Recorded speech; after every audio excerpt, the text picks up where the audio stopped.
The house is sold, you're homeless now." My mother-in-law said it like she was announcing the weather. Calm, cold, satisfied.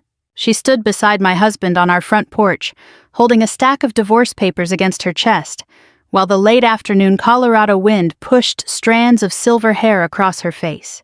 Daniel wouldn't even look me in the eye. I remember staring at both of them from the driveway, still holding my purse, still smiling from what had happened less than an hour earlier. $7 million. My grandmother Eleanor had left me $7 million and her estate in Aspen. I had spent the entire drive home crying happy tears behind the wheel like some foolish teenage girl. I kept imagining Daniel lifting me off the ground when I told him. I imagined us finally breathing again after years of financial stress.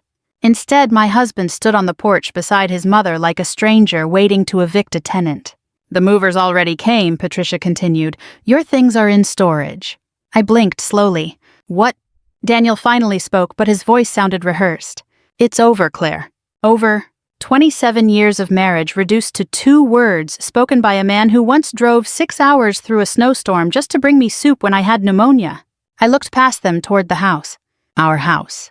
Or at least the place I had believed was ours. The flower pots I planted in spring were gone. The porch swing Daniel built 10 years earlier was missing, too. Even the curtains had changed. That's when I realized this hadn't happened suddenly. This had been planned. Carefully. Quietly. Probably for weeks. Maybe longer. Patricia stepped down one porch stair and held out the papers toward me. "You should sign while things are still civil." Civil. I almost laughed. Instead, I asked the question that mattered most. "When were you going to tell me?" Daniel rubbed his forehead like I was exhausting him. "Claire, don't make this harder than it has to be." Harder. I thought about the leather folder still sitting in my car containing the copy of Eleanor's will. I thought about the attorney shaking my hand that morning. I thought about the way my grandmother had smiled during her final weeks whenever Patricia's name came up. Now suddenly that smile made sense. Patricia folded her arms. "You'll land on your feet, women always do." There was something almost impressive about how cruel she could sound while pretending to be practical. I met that woman when I was 34 years old. She hated me before she even knew me. Not openly, of course. Patricia Whitmore was too polished for that. Too country club refined. Too experienced at delivering insults wrapped inside compliments. "Oh, Claire, you're prettier than Daniel's usual type. You're so brave to wear your hair short. You've always been so independent. Some men don't like that forever." Little cuts. Tiny poisons. Year after year. And Daniel always defended her. "She doesn't mean it that way." That had become the anthem of our marriage. Patricia looked toward the street impatiently. "You really should leave before the buyers arrive." Buyers. The word floated strangely in my head. Then Daniel finally looked directly at me. "The house sold 3 days ago." 3 days. 3 days earlier, I had been sitting beside my grandmother's hospital bed holding her hand while she struggled to breathe. 3 days earlier, my husband was apparently selling our home behind my back. Something inside me should have shattered right then. But strangely, it didn't. Because at that exact moment, another memory surfaced. 3 months earlier, Grandma Eleanor sitting quietly at her kitchen table in Aspen while snow fell outside the windows. "Never let other people rush you into signing papers," she had told me. I remembered laughing softly. "Grandma, you sound paranoid." "No," she said calmly, "I sound old." At the time, I thought she was talking about ordinary legal precautions. Now I wasn't so sure. Patricia interrupted my thoughts by shoving the papers closer toward me. "You can sign now or later. Makes no difference to us." Us. Not Daniel. Us. That told me everything. This wasn't a marriage ending. This was an extraction. A removal. And Patricia had orchestrated it. Daniel finally sighed. "The house was under my name, Claire. Legally, there's nothing you can do." That sentence almost made me smile immediately. Almost. Instead, I asked quietly, "You sold it already?" "Yes." "And finalized everything?" Daniel nodded once. Patricia smirked. "You always were too trusting." There it was. The truth. Not anger. Not heartbreak. Contempt. They thought I was weak. Simple. Manageable. The funny thing is, I probably had been. At least until that morning. At least until Eleanor's attorney slid those documents across the desk. At least until I learned my grandmother had spent years preparing for something I didn't yet fully understand. A strange calm settled over me. The kind of calm people get right before a car crash. Or right after one. I looked up at the porch. At my husband. At the woman who spent nearly 3 decades trying to erase me from her son's life. Then I smiled. A real smile. Daniel frowned immediately. What's so funny? I glanced toward the stack of papers in Patricia's hands, then toward the house behind them. Toward the house Daniel proudly believed he had sold. And softly, almost gently, I said, "Actually, the house you sold belonged to." Neither of them spoke. The wind moved through the trees above us. Patricia's expression shifted slightly for the first time all afternoon. Confusion. Just a flicker. But enough. And standing there in the driveway with the sun dropping behind the mountains, I suddenly realized something important. For the first time in 27 years, I wasn't the one about to lose everything. Patricia's smile disappeared first. Not completely. Just enough for me to notice. The confidence around her eyes tightened slightly while Daniel stared at me like he was trying to solve a math problem in his head. "What does that mean?" he asked. I didn't answer immediately. Honestly, I wasn't entirely sure myself. Not yet. But I knew enough. And more importantly, they didn't know what I knew. That changed everything. Patricia recovered quickly, of course. Women like her always did. She gave a short, dismissive laugh and handed the divorce papers back to Daniel. "Oh, please," she said, "don't start with dramatic nonsense." But Daniel kept staring at me, because after 27 years together he knew my face.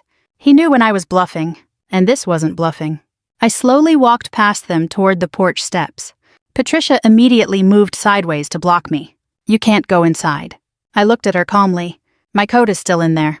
We'll ship it." Ship it. Like I was already dead. For one brief second, anger flashed hot through my chest. Not because of the house, not even because of Daniel. Because of humiliation. Because they had planned this carefully enough to pack my belongings before I even came home from my grandmother's will reading. Daniel finally spoke again. "Claire, maybe we should talk privately." Patricia snapped her head toward him immediately. About what? There it was again. Control. She didn't even try to hide it anymore. I suddenly remembered something Grandma Eleanor once told me while we sat together on her aspen porch drinking tea. When a man stops thinking for himself, watch the woman speaking beside him. At the time I thought she was simply being old-fashioned. Now those words landed differently. I stepped back away from the porch. "That's fine," I said quietly. "I don't need the coat." Patricia crossed her arms tightly. "Good." Then she added the line she had probably rehearsed all afternoon. "You should be grateful Daniel is handling this peacefully." Peacefully. I almost admired the audacity. Daniel finally looked uncomfortable. Not guilty. Just uncomfortable. Like a man realizing a dinner reservation might become awkward. That hurt more than yelling would have. Because once upon a time Daniel had loved me deeply. I know he did. We met in 1994 at a 4th of July fundraiser in Denver. He spilled iced tea on my white blouse, spent 20 minutes apologizing, then asked me to dinner before the night ended. He had kind eyes back then. Warm eyes. The kind that made you feel safe. And for years he really was safe. Until Patricia slowly became the third person in our marriage, not openly. Subtly. Always subtly. She questioned every vacation we took. Every renovation. Every financial decision. Every holiday. When we struggled financially after the recession, Patricia suddenly became even more involved. She helped us refinance. Helped organize paperwork. Helped Daniel manage accounts. Grandma Eleanor noticed immediately. "She inserts herself into your marriage like smoke under a door," she once said. I defended Patricia every time. I defended Daniel too. That's what wives from my generation were taught to do. Protect the marriage. Keep peace. Absorb discomfort quietly. And slowly, without realizing it, you disappear. The sound of a truck turning onto the street pulled me back into the present. Daniel looked toward the road nervously. A black SUV rolled slowly toward the curb in front of the house. Patricia's expression changed instantly. "That's them," she muttered. "The buyers." Interesting. I watched Daniel straighten his shirt nervously while Patricia forced another polished smile onto her face. The SUV parked. 2 men stepped out. One was younger, probably an attorney. The other looked around 70. Expensive coat, silver hair, calm posture. He carried himself like someone accustomed to entering tense rooms without fear. The older man looked directly at me first. Not Daniel. Not Patricia. Me. Then he glanced toward the house. "Interesting timing," he said. Daniel quickly stepped forward, holding out his hand. "Daniel Whitmore. We spoke on the phone." The older man shook it briefly. "Walter Bishop." His attorney opened a leather folder beside him. Patricia immediately shifted into hostess mode. "We're just finishing a family matter." Walter's eyes rested on the divorce papers in Daniel's hands. "Yes," he said calmly, "I can see that." Something about his tone made my stomach tighten. He turned toward me again. "You must be Claire." I nodded slowly. Walter studied me carefully for several seconds. Then he said something that changed the entire atmosphere instantly. "Your grandmother spoke very highly of you." Daniel froze. Patricia blinked hard. And suddenly, the air felt different. Walter reached into his coat pocket and removed a folded envelope. Cream-colored. My grandmother's handwriting. I recognized it instantly. My heart skipped. Walter held the envelope carefully between two fingers. "She asked me to give you this personally," he said, "but only under specific circumstances." Nobody spoke. Even Patricia stayed silent now. Walter continued calmly. "She said if this house was ever sold without your full knowledge—" He paused, then looked directly at Daniel. "There would likely be confusion about ownership." Daniel laughed nervously. "What confusion?" Walter didn't even glance at him. Instead, he handed me the envelope. My hands trembled slightly as I took it. I stared at Eleanor's handwriting across the front. "For Claire, if Patricia finally gets her way." A cold wave moved slowly through my body. Not fear.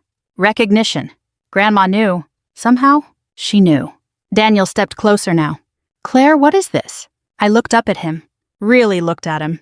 At the man I spent almost 30 years trusting. Then I looked at Patricia. And for the very first time since meeting her, I saw fear behind her eyes. Real fear. Not social embarrassment. Not irritation. Fear. Walter's attorney quietly opened another folder. "I believe," he said calmly, "before anyone moves into this property, we should discuss the trust agreement connected to the estate." "Trust agreement."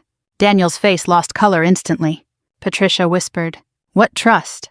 And standing there beside the driveway while evening shadows stretched across the lawn, I realized my grandmother Eleanor hadn't simply left me money. She had left me protection. Nobody spoke for several seconds after the words trust agreement left the attorney's mouth. The neighborhood suddenly felt too quiet. A dog barked somewhere down the street. Wind rustled through the pine trees lining the sidewalk. Across the road, Mrs. Hargrove was watering her roses, pretending not to stare. Daniel swallowed hard. "I think there's been some misunderstanding." Walter Bishop calmly removed his gloves. "No," he said. "I don't believe there has." Patricia stepped forward immediately, forcing a laugh that sounded painfully artificial now. "This is absurd. Daniel legally owned this property." The younger attorney finally spoke. "Partially," he corrected. "Partially." I watched Daniel's face carefully. That single word frightened him more than anything else so far. Patricia noticed too. She turned toward him sharply. "What does that mean?" Daniel didn't answer. Walter looked toward me gently. "Mrs. Harper, would you like to open the letter now?" I nodded slowly. My fingers trembled as I unfolded the envelope. The paper smelled faintly of Eleanor's perfume, lavender and cedarwood. For one painful second, I forgot the house, forgot Daniel, forgot Patricia. All I could think about was my grandmother sitting alone in her Aspen study during her final weeks, knowing she was dying while quietly preparing for this exact moment. I unfolded the letter carefully. "Claire, if you are reading this, then I was right to worry." I stopped breathing for a second. Walter remained silent while Daniel shifted impatiently beside the porch. I continued reading. "You always believed love could fix dishonesty. That was your mother's weakness, too." A lump rose painfully in my throat. "My mother died when I was 19. Eleanor rarely spoke about her directly." The letter continued. "Daniel is not an evil man. But weak men become dangerous when stronger people whisper in their ears long enough." My eyes lifted instinctively toward Patricia. She looked furious now. "Give me that," she snapped. Walter's attorney stepped between us immediately. "Number." Patricia froze. Probably not used to hearing that word. Daniel rubbed both hands over his face. "This is insane." "No," Walter replied calmly again. "What's insane is selling property connected to an active trust without understanding the legal structure." Daniel stared at him. "What trust?" Walter exchanged a brief glance with the attorney. Then the attorney opened the folder fully. 6 years ago, he explained, Mrs. Eleanor Bennett quietly transferred a protected ownership percentage connected to this property after assisting with Mr. Whitmore's financial liabilities. My mind flashed backward instantly. 6 years earlier, Daniel's construction business had nearly collapsed after 2 terrible contracts and a lawsuit involving faulty roofing materials. We almost lost everything. Daniel spent months panicking about debt collectors' loans and refinancing.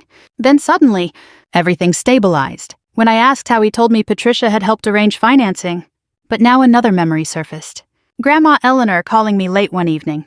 "Don't worry about the house," she had said softly. I handled it. At the time, I assumed she meant emotional support. Now I understood. She literally handled it.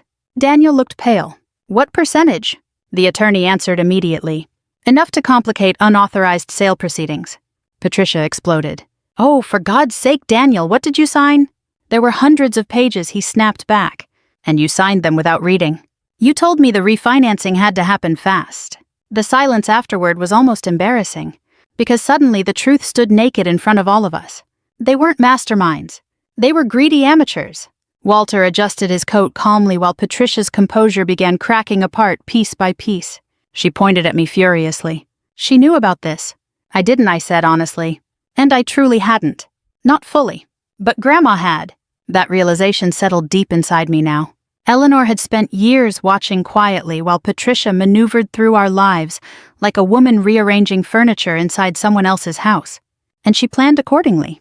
Daniel looked at me desperately now. "Claire, listen, we can figure this out. Interesting. 10 minutes earlier, I was homeless. Now suddenly we existed again." I folded Grandma's letter carefully. "You already figured things out, Daniel. That's not fair." I laughed softly before I could stop myself. Not cruelly. Just tired. "You sold our house while I was burying my grandmother." Patricia interrupted immediately. "It was legally his house." Walter finally looked directly at her. "No," he said calmly. "That assumption may become very expensive." Patricia's face went white. The younger attorney closed the folder. At minimum, the buyers were not informed about active trust entanglements connected to the property. Daniel looked genuinely sick now. Walter spoke carefully, almost kindly. "My legal team discovered the issue this afternoon during final review."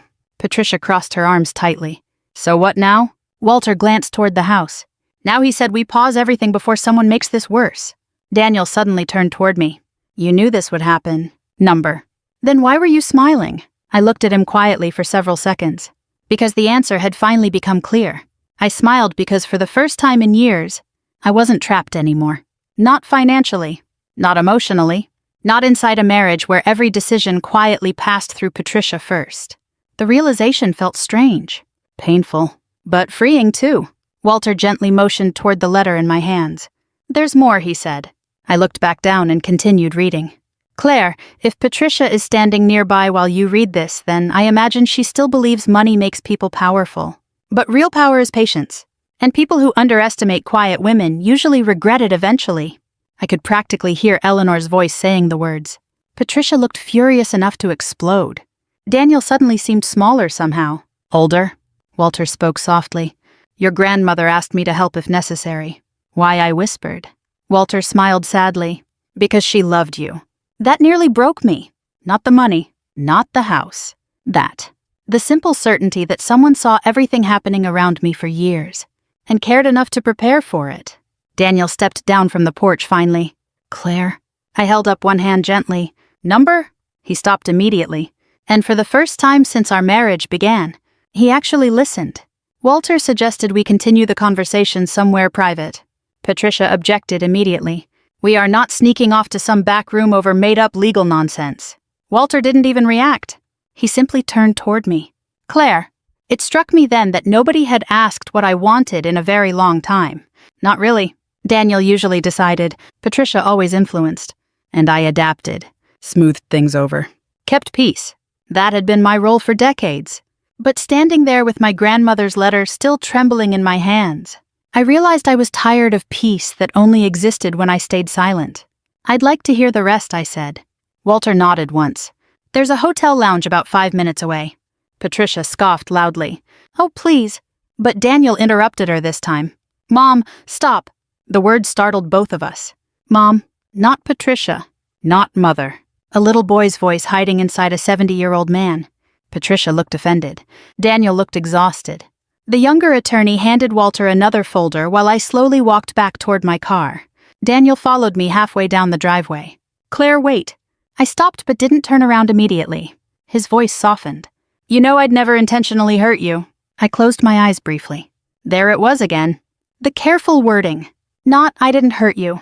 Just not intentionally. I turned slowly toward him. You sold our house while I was at my grandmother's will reading. His shoulders sagged. It wasn't supposed to happen like this. How was it supposed to happen? He opened his mouth, then closed it again. Because there was no answer that didn't sound ugly. Patricia suddenly called from the porch. Daniel. One word. Sharp enough to cut rope. And like instinct, he looked back at her immediately. That told me everything I needed to know. Again. The hotel lounge was quiet and dimly lit, mostly older couples eating early dinners, and tourists escaping the evening cold. Walter reserved a private corner table near the fireplace while his attorney spread documents carefully across the polished wood. Daniel sat beside me automatically. Patricia sat beside him even faster. Like she was afraid physical distance might weaken her control. I kept Grandma Eleanor's letter folded tightly in my lap. Walter removed his glasses. Before we continue, he said calmly, I want to clarify something. Nobody interrupted him. The sale itself may not be completely invalid. Patricia immediately smirked again. But Walter continued. However, depending on intent, disclosure, and timing, several serious legal complications exist. Daniel rubbed his forehead. What complications? The younger attorney answered. Failure to disclose protected trust interests, potential financial concealment during marital dissolution proceedings, improper transfer timing. Patricia waved her hand dismissively. You lawyers make everything sound dramatic. The attorney looked directly at her. No, ma'am, courts do. That shut her up for a moment. Walter turned toward me gently. Claire, your grandmother requested that this second envelope only be opened if you discovered evidence of betrayal involving the property. My stomach tightened.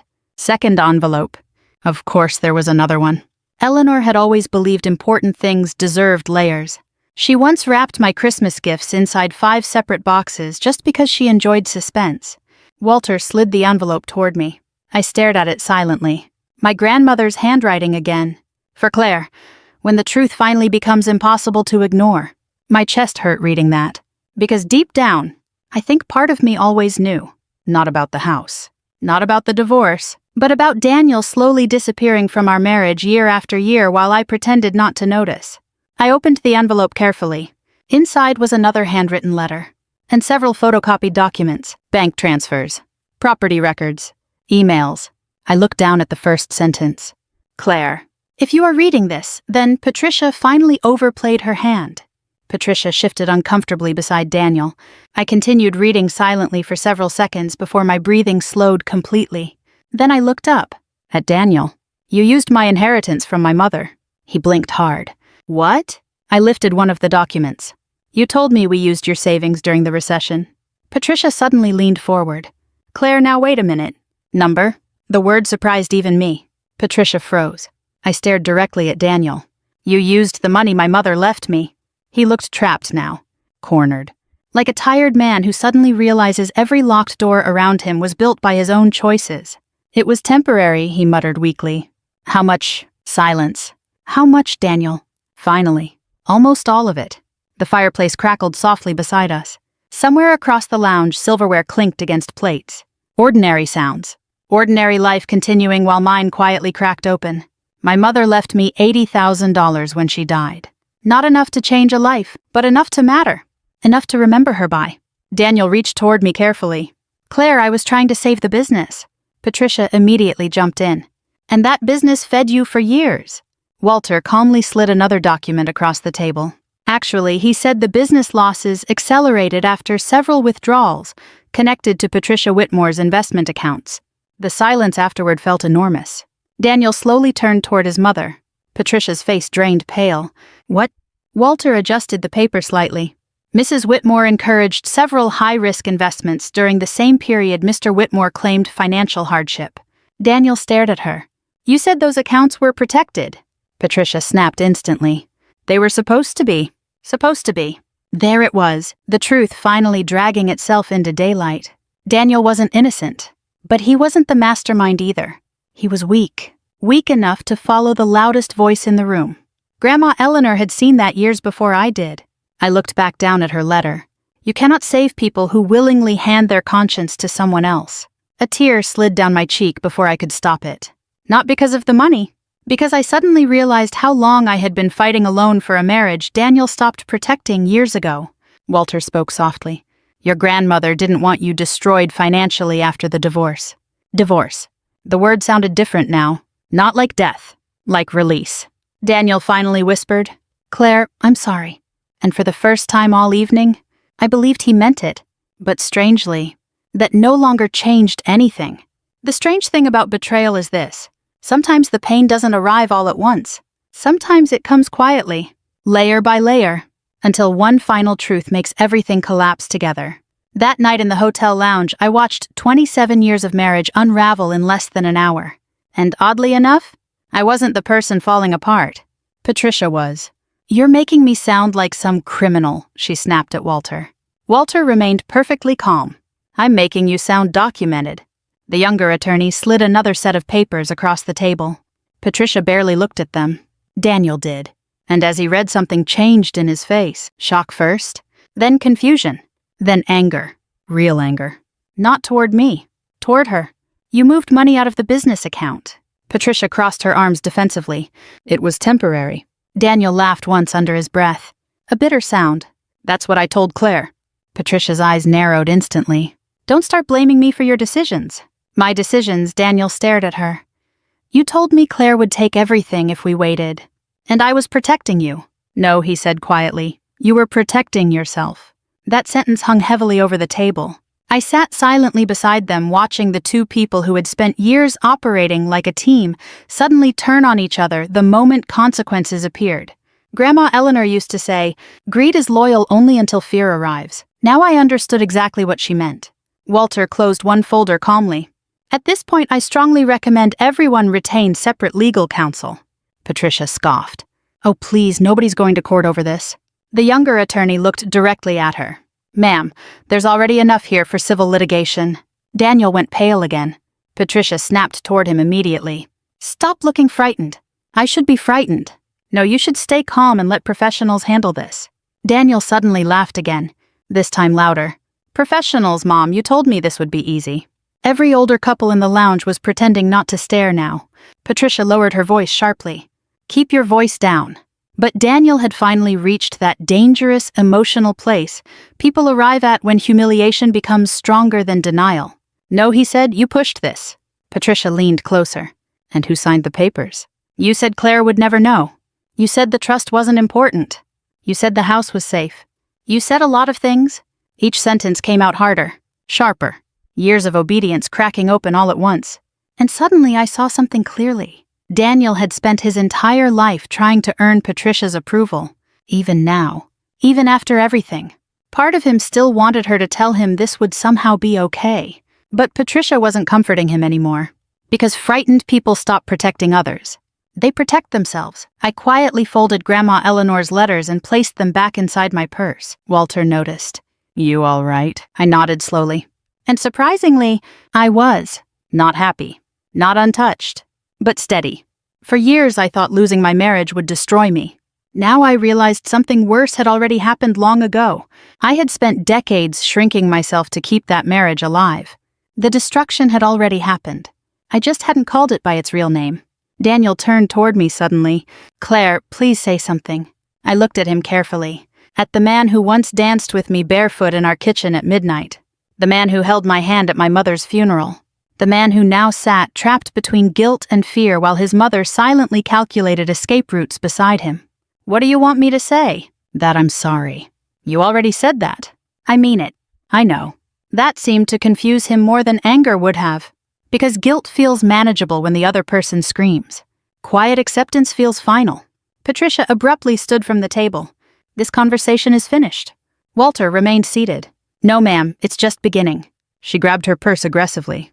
"I am not sitting here while strangers threaten my family." Family. Interesting word.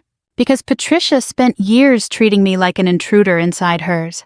Daniel looked up at her. "You took money from the business." Patricia exhaled sharply. "Oh, stop acting shocked. I was trying to protect our future." "You hid it from me. I managed it." "That's not the same thing." Patricia looked at him like he was disappointing her. Daniel, weak men always panic once things become uncomfortable. The sentence hit him hard. I could see it. Because for the first time in his life, he realized she didn't actually love him unconditionally either. She valued usefulness, control, compliance. And now that he had failed publicly, her loyalty was evaporating. Walter slowly stood. I think tonight has been emotionally exhausting for everyone. He looked toward me. Claire, my driver, can take you to Aspen if you'd like. Patricia laughed coldly. Of course, send her to her mansion. But the insult landed differently now, because underneath the bitterness, I heard envy. Real envy. Daniel looked stunned. You're leaving tonight? I nodded. There's nothing left for me here. The words surprised me with their truth, not just the house. Denver itself suddenly felt heavy, filled with memories that no longer belonged to me. Daniel stood quickly. Claire, wait. His voice cracked slightly. That almost hurt more than everything else. Because once upon a time, I would have stayed. I would have explained, comforted, tried again. But Grandma Eleanor's final gift wasn't money. It was clarity. And clarity changes people permanently. Patricia grabbed Daniel's arm. Let her go. He pulled away from her instantly. For the first time. Number. Patricia blinked in shock. Daniel looked at me desperately. Please don't leave like this. I picked up my purse slowly. You already left first. Silence. Heavy silence. The kind people remember years later. Walter walked me toward the hotel entrance while the younger attorney stayed behind with Daniel and Patricia. Outside, cold mountain air filled my lungs. The night smelled like pine and snow. Walter opened the car door for me gently. Before getting inside, I looked back through the hotel windows one last time. Patricia was speaking furiously. Daniel sat motionless beside her, not defending her anymore, not defending himself either, just staring at the table like a man finally seeing the ruins of his own choices. And for the first time in decades, I felt absolutely certain about walking away. I arrived in Aspen a little after 2 in the morning. Snow covered the long, winding driveway leading toward Eleanor's estate, turning the entire property silver beneath the moonlight. The caretaker, a quiet older man named Benji, opened the gates after Walter called ahead. Miss Claire, he said gently when I stepped from the car, I'm sorry about your grandmother. Those words nearly broke me harder than everything else combined. Because for hours, nobody had spoken about Eleanor herself. Only money, property, divorce, ownership. But Grandma Eleanor wasn't paperwork. She was the woman who taught me how to bake peach cobbler. The woman who mailed handwritten birthday cards every single year no matter where I lived. The woman who once drove 12 hours through a snowstorm after my mother died because she refused to let me grieve alone. And now she was gone. The estate looked exactly the same as always. Warm lights glowing through tall windows, smoke rising softly from the stone chimney, the porch swing creaking gently in the wind. For one strange second, I expected Eleanor to open the front door holding teacups and asking why I took so long getting there. Instead, only silence greeted me. Benji carried my overnight bag inside while I stood alone in the foyer staring at the familiar wooden staircase. You should get some sleep, he said kindly. But sleep felt impossible. Everything inside me still felt rearranged. So after Benji went upstairs, I wandered slowly through the house instead. The grandfather clock in the hallway ticked softly. The kitchen still smelled faintly of cinnamon. A knitted blanket Eleanor kept folded near the fireplace remained exactly where she left it. It felt less like entering a mansion, and more like entering memory itself. I eventually found myself standing inside Eleanor's study. Her favorite room. Dark bookshelves, leather chair, soft jazz records stacked near the window. And there, sitting neatly in the center of her desk, was another letter, of course. I laughed quietly to myself through sudden tears. Even dead Grandma Eleanor still had perfect timing. I sat down slowly and opened it. Claire, if you are reading this from my study, then things became uglier than I hoped. I smiled despite myself. That woman knew everything. The letter continued. First, breathe. You have spent most of your adult life carrying everyone else's emotions before your own. That habit will exhaust you if you let it continue. I leaned back slowly in Eleanor's chair. Outside, snow drifted quietly past the windows. Inside, the house felt calm in a way my own home hadn't felt in years, maybe ever. The letter continued. You will be tempted to rescue Daniel emotionally. Do not confuse pity with responsibility. That line landed directly in my chest, because she was right. Even after the betrayal, part of me still worried about him. Not romantically, habitually. Women my age were raised to become emotional caretakers. We soothed, we repaired, we absorbed damage quietly. And after enough years, you stop noticing how heavy that becomes. I folded the letter slowly and stared around the room. Then I noticed something else on Eleanor's desk. A leather journal, my name written across the front. I opened it carefully. Inside were years of notes, observations, thoughts. Little things Eleanor noticed but rarely said aloud. One page stopped me cold. Claire apologizes constantly for things that are not her fault. Another, Daniel watches Patricia before answering difficult questions. Another, Claire still believes love means endurance. I closed the journal gently. Not because I was angry, because I felt seen. Completely seen. And maybe for the first time in my entire adult life, understood.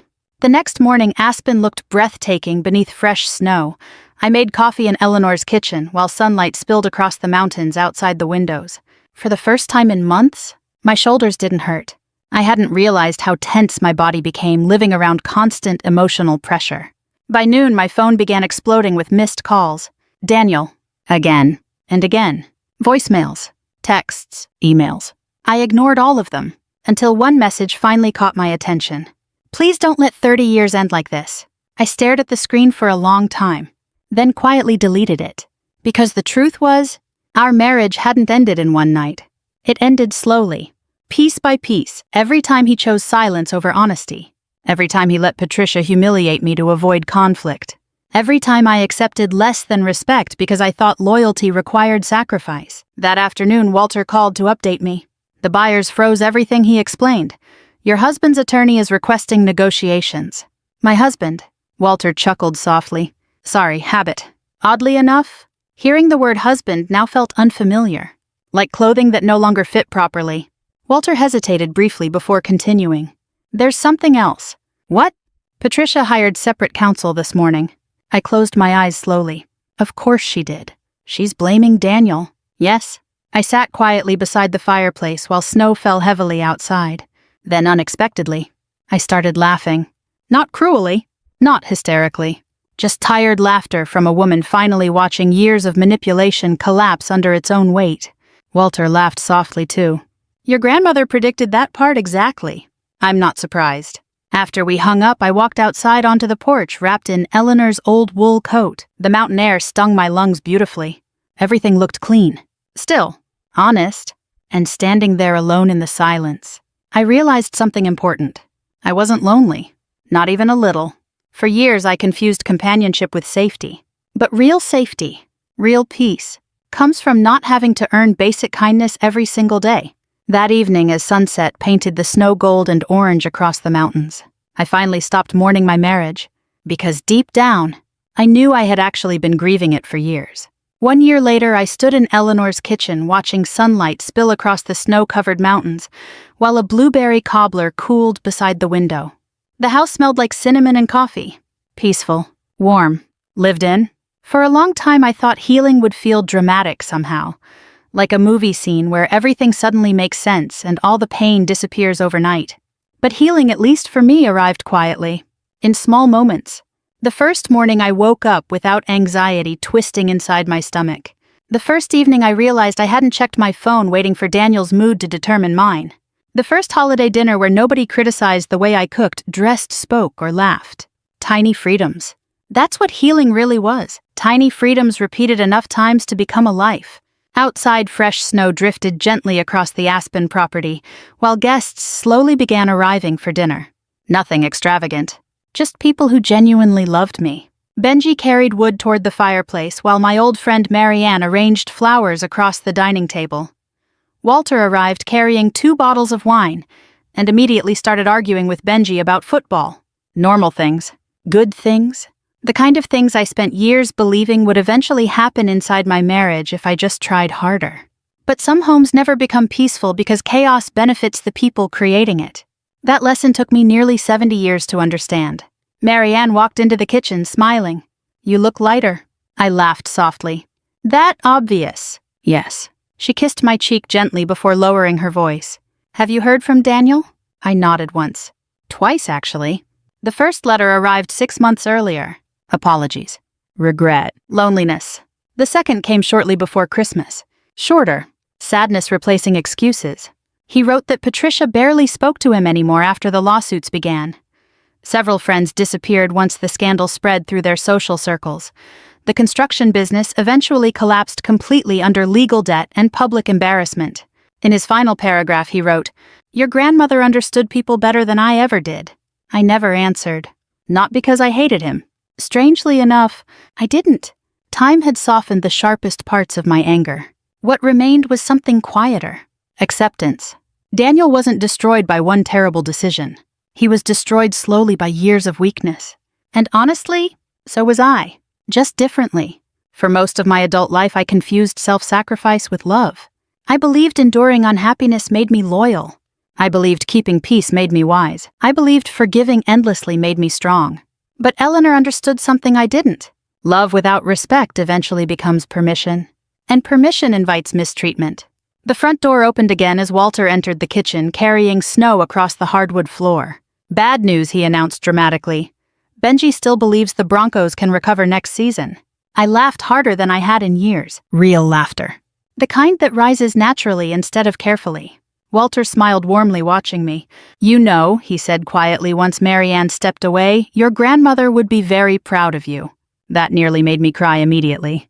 Not because of the inheritance. Not because of Aspen. Because for the first time, I finally believed it might actually be true. Dinner that evening stretched for hours. Stories. Laughter. Old memories. At one point, Marianne accidentally burned the dinner rolls and everyone teased her so badly she threatened to leave the table forever. Walter spilled wine on his sweater.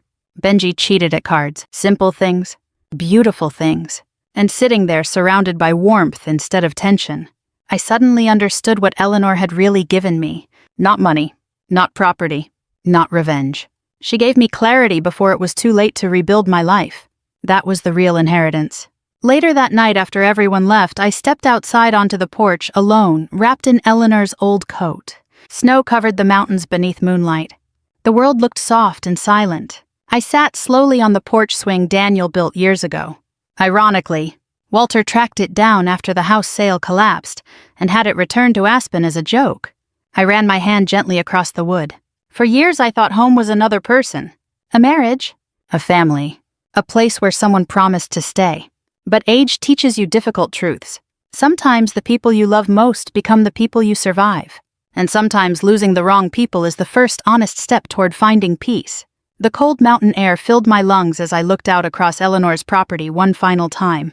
Then quietly, mostly to myself, I said, for years I begged people to love me the way I deserved.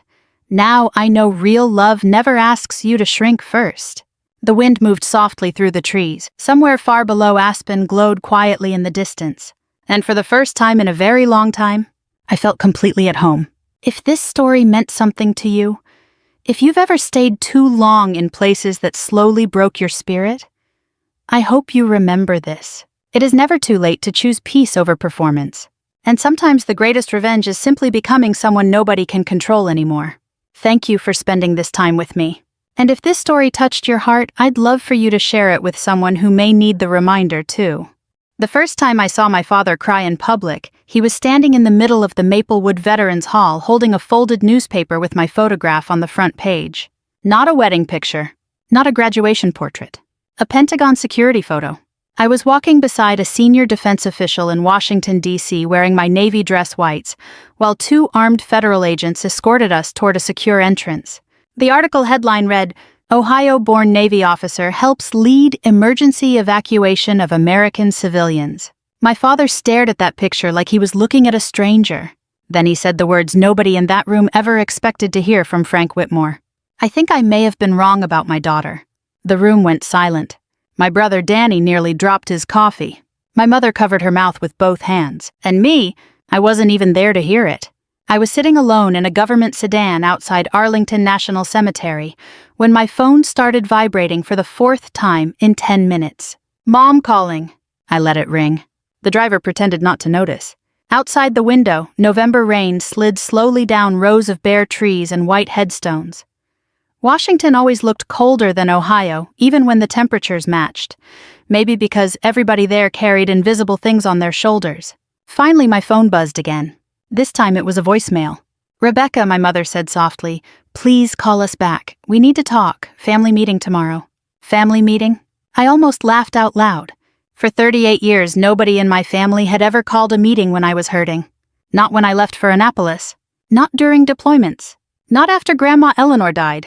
But one newspaper photo later, suddenly everybody wanted to talk. I leaned back against the seat and closed my eyes. And just like that, I was 12 years old again. back in Maplewood, Ohio. Back before I understood that some families can love you and still never truly see you.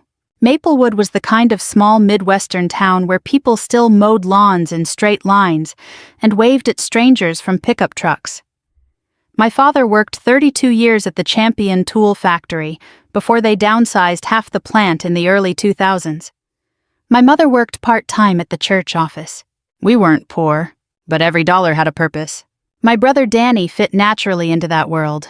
Football captain, loud laugh, easy confidence. The kind of man people slapped on the back at barbecues. I was quieter. Books, school, structure. And from the time I was little, my father looked at me like I was built wrong somehow. Not bad, just disappointing. Danny could bring home a C- report card and Dad would say, "That boy's got people skills. That matters more than grades." I once brought home straight A's and a county writing award. Dad nodded without looking up from the television. "That's nice, Becca." That was it. "That's nice." You'd be surprised how long a little sentence can live inside somebody. By high school, I stopped expecting applause. But my grandmother Eleanor noticed everything. Grandma lived in a small white house near the edge of town, with wind chimes hanging from the porch, and old military photographs tucked into drawers she rarely opened. Most people in Maplewood only knew her as a church volunteer who baked peach cobbler for funerals. What they didn't know was that Eleanor Whitmore had once been an army nurse in Korea. She never bragged about it, never wore veteran hats, never marched in parades, but sometimes late at night she'd sit at the kitchen table with coffee and tell me stories in a voice so calm they almost hurt more. Young boys missing legs, soldiers crying for mothers, cold mornings near field hospitals. Service isn't glamorous, she told me once while polishing an old pair of military shoes. Most important work happens quietly. I think she knew I needed to hear that, because by 16 I'd already learned my father measured worth in noise. And I wasn't noisy enough. The worst moment came my junior year of high school. Dad was outside grilling burgers while neighbors stood around drinking beer in our backyard. I was carrying empty soda cans inside when I heard one of the men ask about my college plans. Dad laughed. "Becca's smart, sure, but nobody builds a real legacy sitting behind military paperwork." Everybody chuckled politely. I stood frozen in the kitchen doorway. Military paperwork. Like my dream already sounded foolish before it even began. That night, Grandma Eleanor drove me to Dairy Queen and listened while I cried in the passenger seat. She didn't insult my father. Didn't tell me life was unfair. She just handed me a napkin and said something I never forgot. "Don't argue with people who can't see your worth. Just keep walking until the world does." Years later, those words followed me through every difficult mile of my life. Through Annapolis. Through deployments. Through lonely apartments. Through holidays spent on military bases while Danny posted smiling family photos from backyard cookouts back home. And through the phone call that finally broke something open between my father and me. It happened 3 weeks before my promotion ceremony outside Washington. I stood in my apartment kitchen staring at the invitation while working up the courage to call home. I should have known better at 38 years old. But part of me still hoped. Dad answered on the third ring. "What's going on, Rebecca?" I explained carefully. "Promotion ceremony. Commander rank. Small event near D.C. Would mean a lot if they came." Long silence. Then his voice hardened. "Nobody cares about your cheap little promotion." I felt something inside me go completely still. My mother got on the line briefly afterward. "You know your father doesn't mean things harshly. But he did mean them." That was the problem. The ceremony happened anyway. Rows of white uniforms. Brass music drifting through cold air. Official speeches. Applause. Other officers hugging parents and spouses while cameras flashed. I stood alone afterward holding my cap under one arm, until I felt an old hand squeeze my shoulder. Captain Harold Bennett, 80 years old, former Army medic, one of Grandma Eleanor's oldest friends. "She'd be proud of you," he said quietly. I nearly lost composure right there. Because sometimes a single sentence from the right person matters more than praise from everybody else combined. 3 months later, the Pentagon assignment changed my life. Then came the newspaper photo. Then came my mother's call. And now, sitting outside Arlington Cemetery with rain tapping softly against the car window, I finally listened to the voicemail again. "We need to talk. Family meeting tomorrow."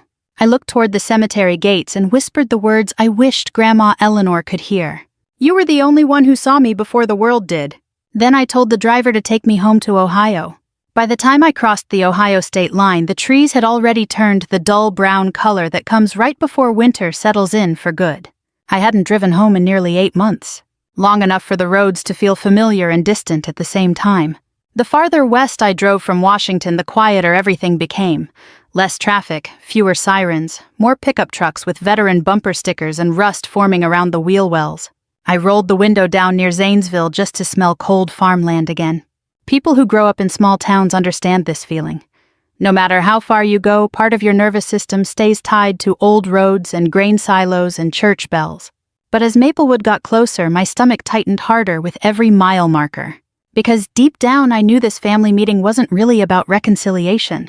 It was about recognition. And there's a difference. When I finally pulled into town, the first thing I noticed was the Christmas wreaths already hanging from downtown lampposts, even though Thanksgiving was still 2 weeks away. Maplewood always decorated early. The second thing I noticed was that people were staring at me. At the gas station, at the pharmacy parking lot, even through diner windows. That newspaper article had traveled fast. Small towns survive on gossip the way cities survive on electricity. I stopped at Miller's Pharmacy to grab aspirin after the drive, and before I even reached the counter, old Mrs. Granger from church grabbed my arm. "Well, look at you," she said, smiling wide. "Pentagon and bodyguards now." I forced a polite laugh. "Mostly paperwork and coffee, honestly." She shook her head. "Your Grandma Eleanor would be over the moon." That hit me harder than I expected. Because almost nobody mentioned Grandma anymore. After she died, it felt like the town quietly folded her memory away into casseroles and funeral flowers. But not me. I carried her everywhere. Even now, I still kept her old service pin inside my coat pocket during difficult meetings. Mrs. Granger lowered her voice.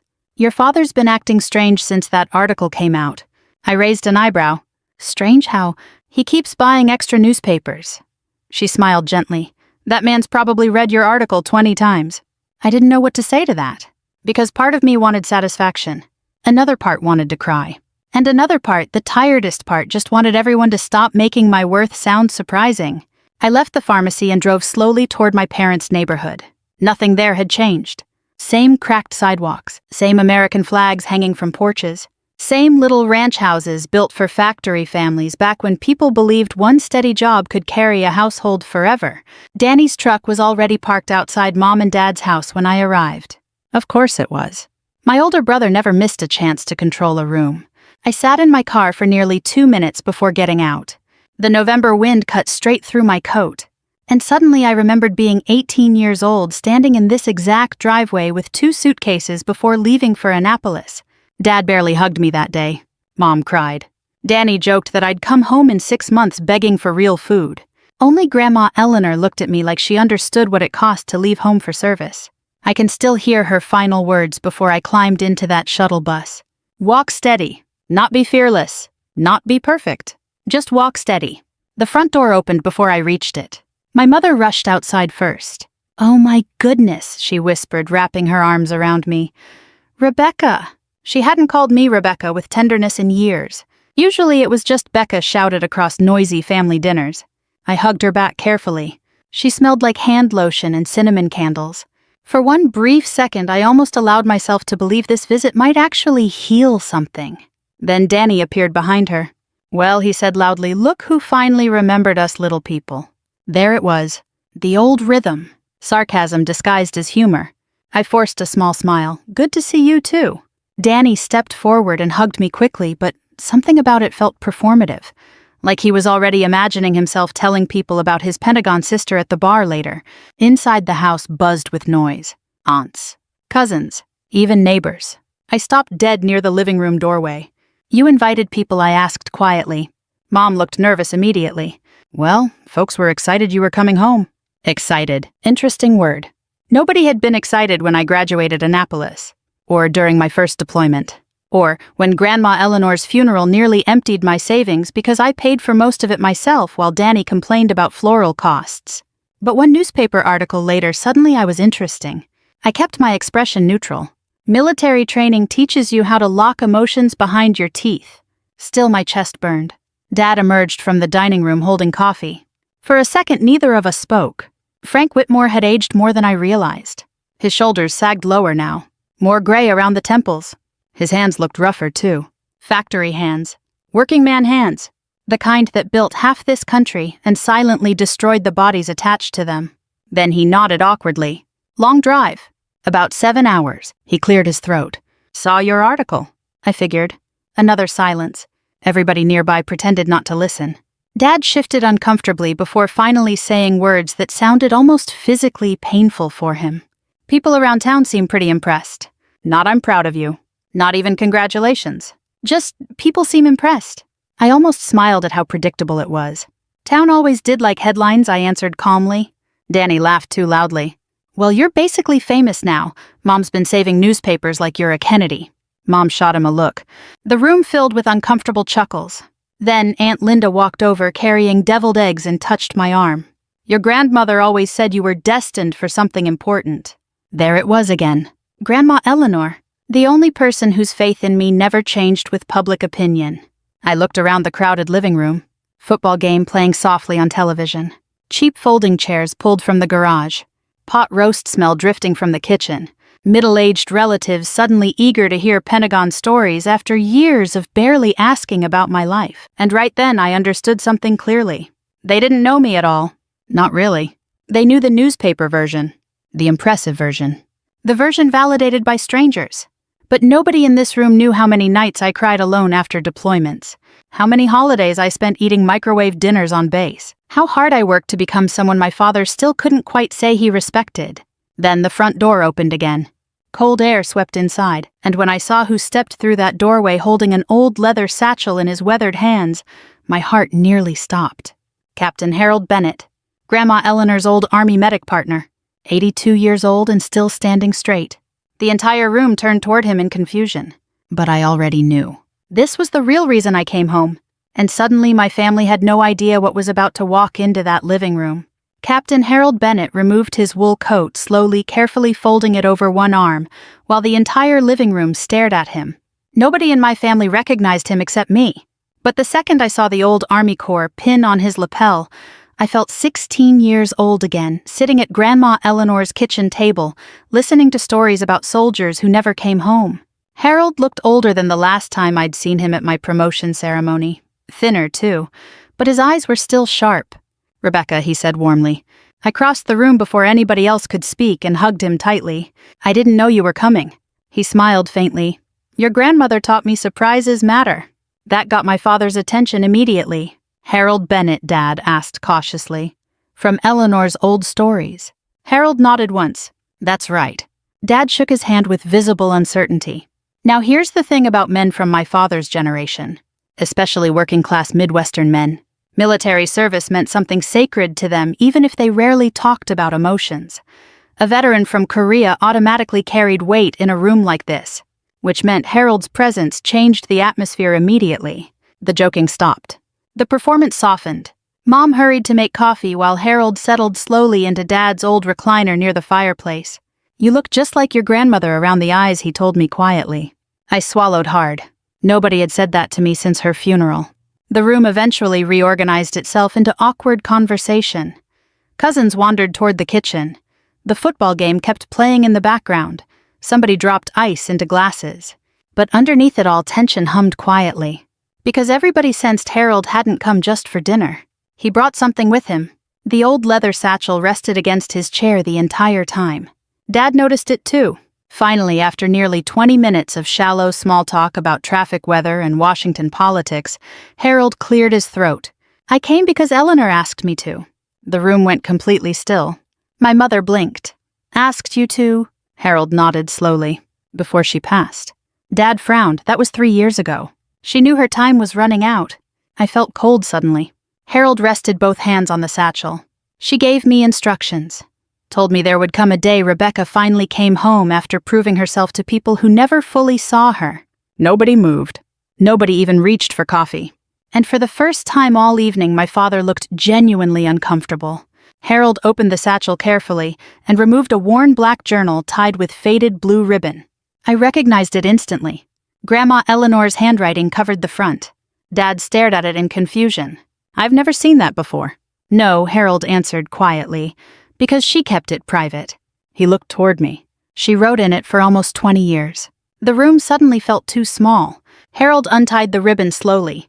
Eleanor asked me to give this to Rebecca one day, but only after the family was finally willing to listen. Danny shifted awkwardly on the couch.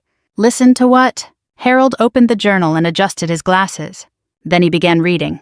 March 14th, 2004, he said softly. Frank thinks Rebecca is too quiet for this world. He worries quiet people get ignored. What he doesn't understand is that quiet people often survive things loud people never could. My throat tightened instantly.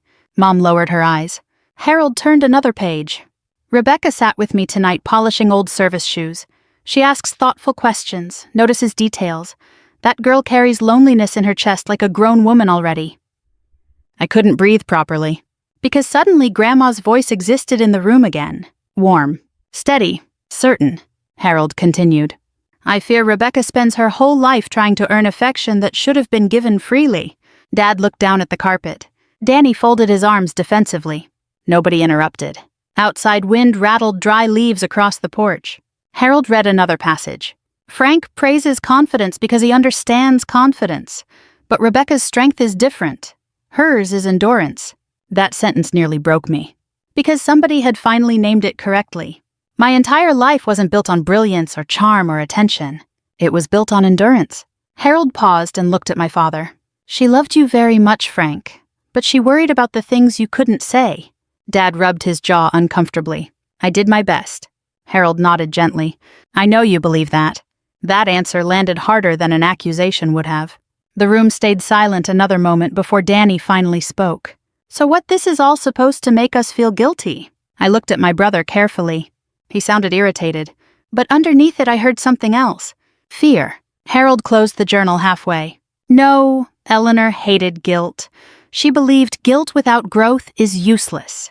Danny scoffed softly. Then why now? Harold looked directly at him.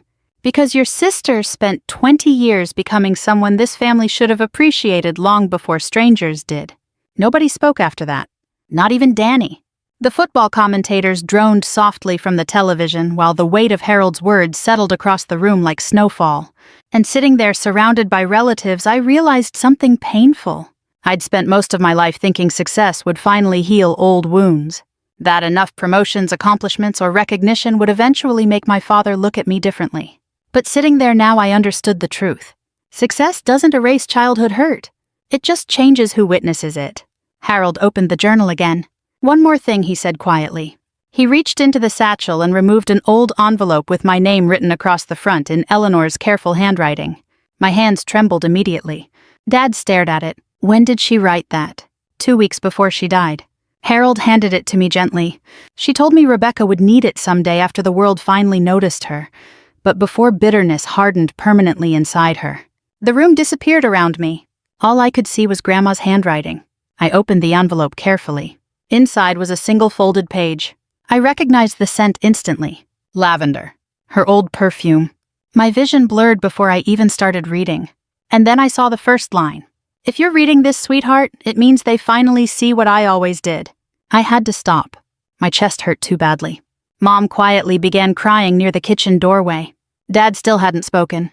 Not once. Harold leaned back slowly and folded his weathered hands. Then, in the gentlest voice imaginable, he said the words that changed the entire night. Frank, your daughter didn't become extraordinary because the world praised her. He looked directly at my father. She became extraordinary because she learned how to survive without it. Nobody moved for several seconds after Harold said those words. The football game kept playing softly in the background, but nobody was watching anymore.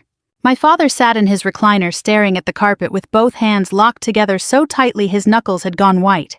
I'd seen Frank Whitmore angry 1,000 times in my life, seen him sarcastic, dismissive, proud, but never uncertain. This looked different, older somehow, like a man slowly realizing memory might not tell the same story as truth. Mom finally wiped her eyes with a napkin and tried to steady herself. Maybe we should eat, she whispered. That's what people from our generation of families do when emotions become too large. They feed everybody. So plates started moving around the dining room table. Pot roast. Mashed potatoes. Green beans cooked too long the way my father liked them. The normalcy almost felt absurd after everything Harold had read aloud. But I appreciated it too. Because real American families rarely heal through dramatic speeches. Most healing happens while somebody passes gravy quietly and avoids eye contact. I sat beside Harold while Danny poured himself bourbon 2 fingers too heavy. That alone told me he was rattled. Danny only drank like that when life stopped behaving predictably. Across the table, Dad finally looked toward me. "You never said Harold was still around." I kept my tone calm. "You never asked." The words landed harder than I intended. Dad lowered his eyes immediately. Mom jumped in quickly. "Your father didn't mean—" "I know what he meant," I answered gently. And I did. That was the problem. Nobody at that table was cruel in the cartoon villain way people imagine when they hear stories like mine. My parents paid bills, showed up for emergencies, made sure we had food. Dad worked overtime most of his adult life. Mom packed lunches and folded laundry and drove us to dentist appointments. From the outside, we looked like a perfectly decent American family. But emotional neglect rarely looks dramatic from the street. It looks ordinary. That's why people miss it for years. Dinner moved awkwardly at first. Silverware scraping plates, small talk trying desperately to survive. Finally, Danny leaned back in his chair and exhaled loudly. "So, what exactly do you do over there?" he asked me. "At the Pentagon." I almost laughed. Because in 38 years, my brother had never once shown genuine curiosity about my career until strangers started admiring it. "Mostly coordination work," I said. Danny smirked faintly. That newspaper made it sound pretty important. Harold glanced at him carefully. Some work matters even when nobody sees it. Danny took another sip of bourbon. "Well, apparently everybody sees it now." There it was again, that edge in his voice. The resentment. I studied my brother quietly. Danny had once been handsome in the easy hometown way. Broad shoulders, thick hair, big personality. But stress changes people. His face looked puffier now. His smile strained at the corners. And for the first time in my life, I realized Danny wasn't actually happy. Not truly. He'd spent decades playing the role everybody expected from him. Golden son. Local success story. Family man. But something underneath had started cracking. Dad cleared his throat suddenly. "Business still giving you trouble?" Danny stiffened immediately. "There's no trouble." Mom and Dad exchanged a quick glance. So there it was. The thing nobody was discussing openly. I leaned back quietly and let the silence stretch. Eventually, Danny shrugged. "Economy's rough right now." "What happened?" I asked carefully. Danny hesitated. Then he laughed bitterly. "What happened is people stopped buying things they don't need." Turns out Danny's construction supply company had been bleeding money for over a year. Rising fuel costs, bad loans, 2 commercial clients who never paid invoices. He'd hidden most of it from the family while trying to maintain appearances. But small-town reputations can become prisons. Once everybody thinks you're successful, admitting failure starts feeling impossible. Dad stared down at his plate. I offered to help. Danny's jaw tightened. "I don't need rescuing." The irony nearly overwhelmed me. My whole life, Danny had been the one celebrated for staying local and building something real. Meanwhile, I was the unrealistic daughter chasing military paperwork. And now here we sat. Me financially stable but emotionally exhausted. Danny emotionally defensive and financially drowning. Funny how life rearranges assumptions with age. Harold quietly sipped coffee before speaking again. "Eleanor used to worry about both of you kids." Mom looked surprised. "Both?" Harold nodded. "She worried Rebecca would feel unseen, and she worried Danny would become trapped trying to stay admired." Danny looked away immediately. Because even now at 42 years old, my brother still lived like the town's opinion controlled oxygen itself. The conversation drifted after that. People started discussing old neighbors, factory closures, church gossip. But underneath everything, tension kept simmering. Finally, Dad stood up slowly and walked toward the living room window. Snow had started falling lightly outside, tiny flakes drifting beneath the porch light. Without turning around, he spoke quietly. "You know what the hardest thing about getting old is?" Nobody answered. Dad folded his arms. "You spend your whole life thinking you understand people." He paused. "Then one day, you realize you missed important things sitting right in front of you." The room went silent again. Mom stared at him like she'd never heard him speak this honestly before. Dad still faced the window. When Rebecca was little, she never asked for much. His voice roughened slightly. I thought quiet meant strong. My chest tightened. And maybe sometimes he continued quiet means lonely. Nobody moved. Harold lowered his eyes respectfully. Danny rubbed his forehead hard with one hand. "And me!" I felt anger and sadness colliding together so hard I couldn't separate them anymore. Because this was all I ever wanted. Not applause. Not headlines. Not Pentagon articles. Just acknowledgement. Simple acknowledgement that my feelings had existed all along. Dad finally turned toward me.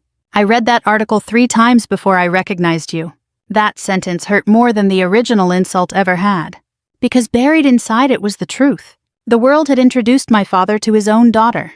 He walked back toward the table slowly. Then, after a long silence, he asked the question I never expected him to ask. Rebecca, were we really that hard on you? The room held its breath.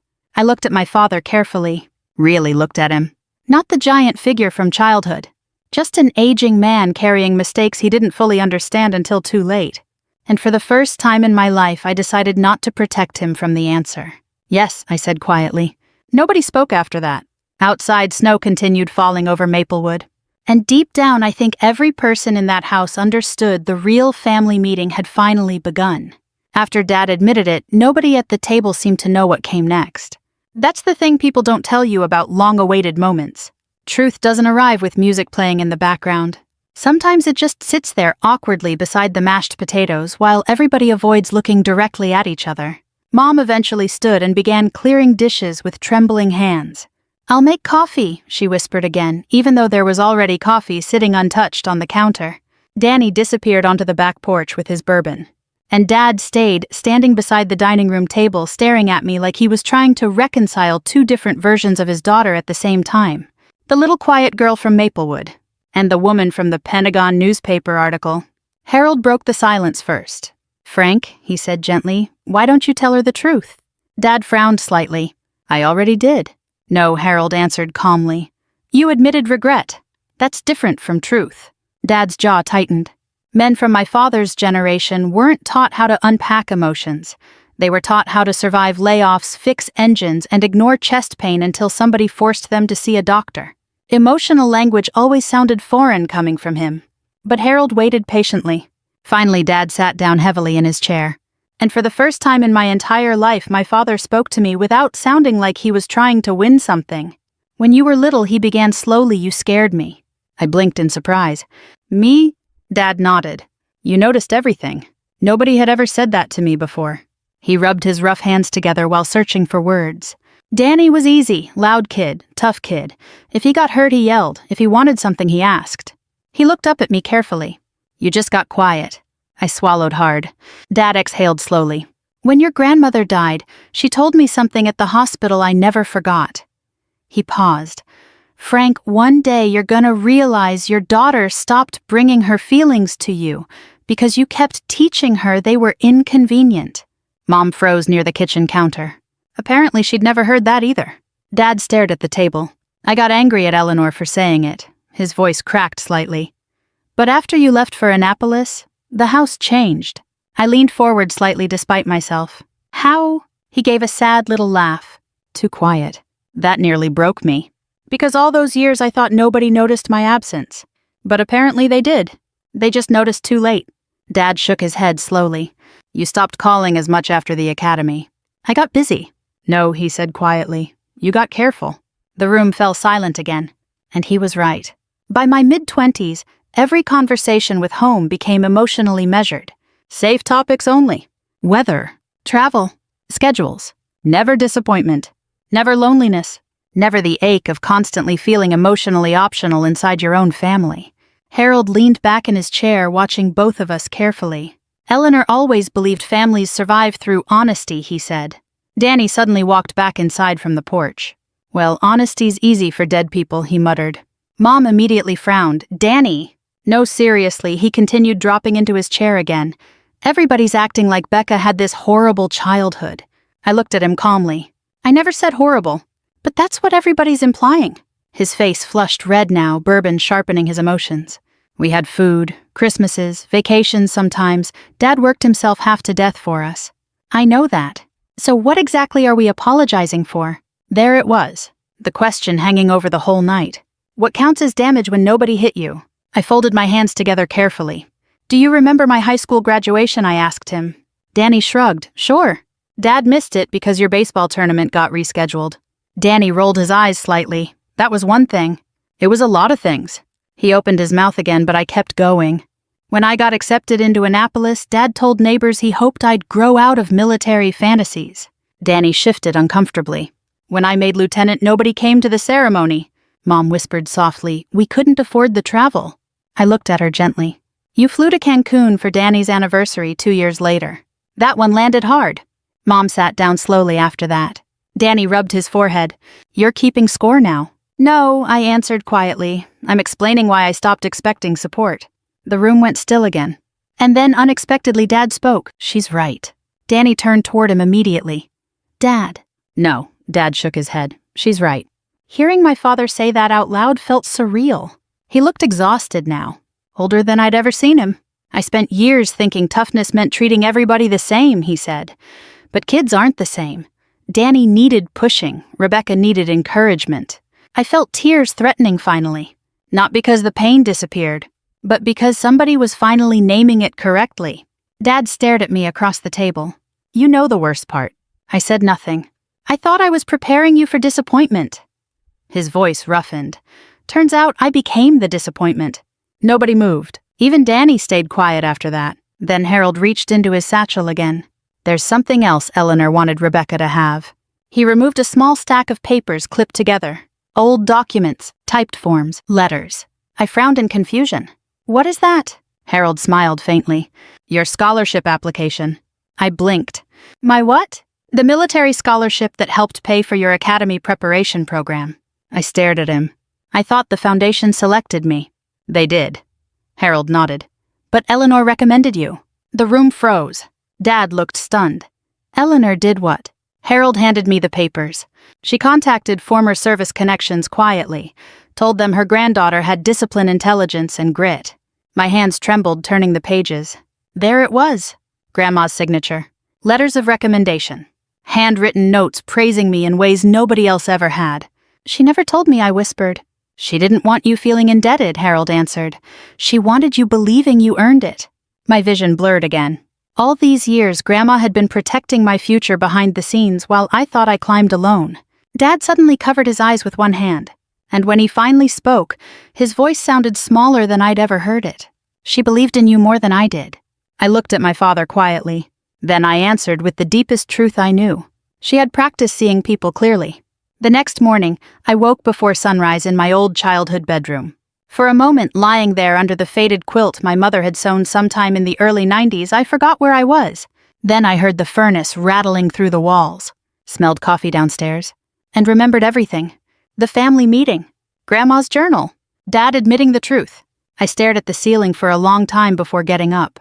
Outside the window, fresh snow covered Maplewood in soft white silence. The whole town looked gentler after snowfall, cleaner somehow. Funny how winter can make even old pain seem quieter for a few hours. I pulled on jeans and a sweater and walked downstairs expecting tension. Instead, I found my father alone at the kitchen table. No television. No newspaper. Just coffee cooling beside his hands. He looked up when I entered. Morning. Morning. For years, conversations between us had always felt crowded with invisible things. Expectations, defensiveness, old disappointments stacked like furniture nobody wanted to move. But this morning felt different. Still uncomfortable. Still fragile.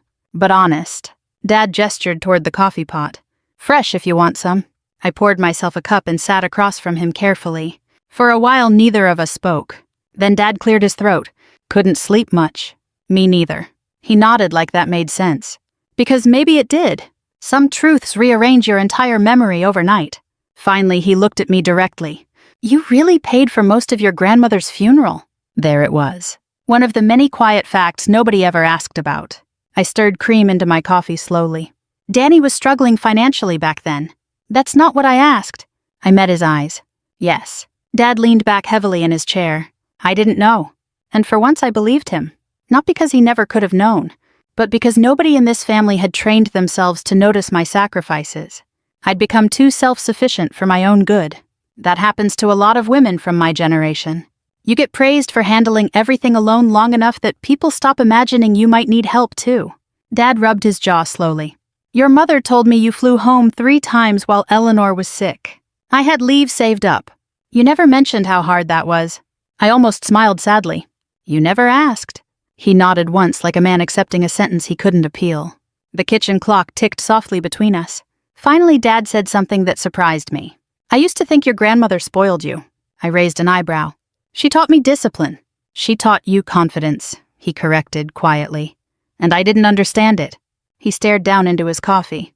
My father believed praise made people weak. There it was again. The inheritance nobody talks about enough. Not money, not land, emotional habits. Frank Whitmore had spent his entire life repeating lessons he never consciously chose. And somewhere along the way he'd mistaken emotional distance for strength. Dad exhaled slowly.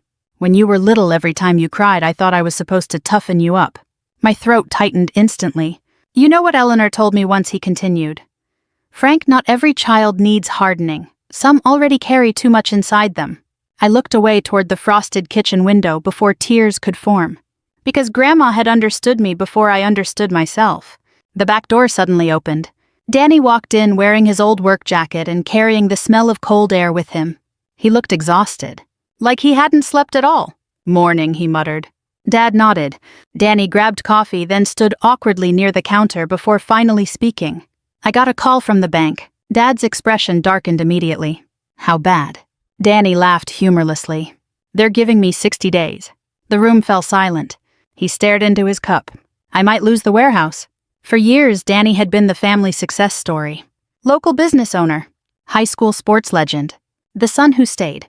And suddenly he looked just as frightened as I'd felt at 22 sitting alone in military housing during my first deployment. Different circumstances. Same loneliness. Dad stood slowly. We'll figure something out. Danny shook his head immediately. No, I'm done pretending I've got everything handled. That surprised me more than anything. Because pride runs deep in families like ours. Especially among men. Danny finally looked directly at me. You want to know something awful? I stayed quiet. I hated that newspaper article. The honesty in his voice stunned the room. Danny laughed bitterly. Everybody in town suddenly talking about my little sister like she's some hero. He rubbed his forehead. And all I could think was, when did she become the successful one? Dad frowned sharply. Danny. No, let him talk, I said quietly. Danny swallowed hard. You escaped this place. His eyes reddened slightly. I stayed because everybody said I was the one who'd build something here. Nobody interrupted. Then your picture ends up in the paper looking important as hell while my business is falling apart. And there it was. Not hatred. Not cruelty. Just shame. Ugly, ordinary shame. The kind that quietly poisons families for years. Danny sat down heavily across from me. I kept waiting for you to fail, he admitted softly. Because if you failed too, then maybe staying here wouldn't feel like such a mistake. The room went completely still. I looked at my brother carefully, and for the first time in decades I saw him clearly too. Not the golden child. Not Dad's favorite. Just another aging person terrified his life hadn't become what he promised himself it would. Mom entered the kitchen halfway through the silence and immediately sensed the emotional wreckage in the room. What happened? Dad answered quietly. We finally stopped lying. Mom sat slowly beside him. Nobody spoke for nearly a full minute. Then I reached into my coat pocket and removed Grandma Eleanor's old Army service pin. I placed it carefully in the center of the kitchen table. Everybody stared at it. She used to tell me something before every deployment, I said softly. Dad looked at the pin like it carried her ghost. What? I took a slow breath. She said strength isn't measured by how long you hide pain. My voice trembled slightly. It's measured by what you choose to do after pain changes you. Nobody moved. Outside church bells rang softly somewhere across snow-covered Maplewood. And sitting there in my childhood kitchen beside the family that once made me feel invisible, I finally realized something unexpected. I didn't come home for revenge anymore. I came home because Grandma Eleanor spent her whole life teaching me not to become bitter. And now it was finally time to show my family what she left behind. 3 months later, the ribbon-cutting ceremony happened on a cold Saturday morning under a gray Ohio sky. The new sign outside the renovated brick building read, Eleanor Whitmore Veterans Resource Center. Simple. No giant flags. No dramatic slogans. Just her name. Exactly the way Grandma would have wanted it. I stood near the entrance, adjusting my gloves while volunteers carried folding chairs through the front doors. Across the parking lot, local veterans gathered slowly beneath clouds of visible breath. Old Marines in worn jackets, Army widows holding coffee cups, Vietnam veterans with canes. Men who rarely talked about pain, but carried it everywhere anyway. Maplewood had more veterans than people realized. Small towns usually do. They just suffer quietly. That morning, for the first time in years, I felt Grandma Eleanor everywhere. In the cold air. In the smell of fresh coffee drifting from the lobby. In the careful way volunteers arranged donated winter coats near the counseling office. She believed service only mattered if it continued helping people after applause disappeared. And somehow, despite everything, we had managed to build something worthy of her name. Harold stood beside me wearing his old army overcoat and a dark wool scarf. "You nervous?" he asked. "A little." He smiled faintly. "Good, means you care." The center itself had once been an abandoned insurance office near downtown Maplewood, empty for almost 7 years. Now it held grief counseling rooms, benefit assistance offices, transportation scheduling for elderly veterans, and weekly support meetings for military spouses and widows. Nothing glamorous. Just practical help. The kind Grandma respected most. Dad arrived early carrying 2 boxes of donated blankets from church. That alone would have shocked the old version of me. Frank Whitmore volunteering publicly for something emotional. Impossible 6 months ago. But people can soften if life humbles them enough. He set the boxes down near the lobby and glanced around quietly. "Looks good." I smiled slightly. "Thank you." Dad shoved his hands into his coat pockets awkwardly. Then he nodded toward the sign outside. "Your grandmother would have liked this better than statues or speeches." She hated speeches. Dad chuckled softly. She hated long speeches. That tiny moment standing together joking gently about Grandma healed more in me than some dramatic apology ever could. Danny arrived next, carrying trays of pastries from the local bakery. His business still wasn't fully stable, but something inside him had changed after that night in the kitchen. He looked lighter now, less defensive. Turns out honesty exhausts people at first, but eventually it frees them. "Coffee guy canceled," he announced, "so I brought extra pastries to distract everybody." Mom rolled her eyes affectionately. "There are enough cinnamon rolls here to feed a football stadium." Danny shrugged. Trauma response. Even Dad laughed at that. And hearing my father laugh with both his children instead of comparing us felt strangely unfamiliar. Beautiful, but unfamiliar. By 10 o'clock, nearly 80 people had gathered inside and outside the center. Far more than expected. Town council members, veterans groups, church families, even people who barely knew us personally. Because in towns like Maplewood, once somebody finally starts helping quietly suffering people, word spreads fast. A local reporter approached me near the entrance. "Commander Whitmore," she began politely, "what inspired this project?" I paused before answering. Then I looked toward the sign carrying Grandma Eleanor's name. "My grandmother taught me something important," I said. "A lot of people survive wars and spend the rest of their lives pretending they didn't bring any of it home with them." The reporter lowered her notebook slightly. "And this center, this place gives people permission to stop pretending." She nodded slowly after that. No flashy quote needed. Just truth. A little before the ceremony began, Harold asked everyone to gather near the front entrance. Snow flurries drifted lightly around us while folding chairs scraped against pavement. Then Harold stepped forward, carefully holding a small note card in trembling hands. At 82 years old, his voice still carried quiet authority. "I served beside Eleanor Whitmore during Korea," he began, "and I can tell you something with certainty." The crowd grew still.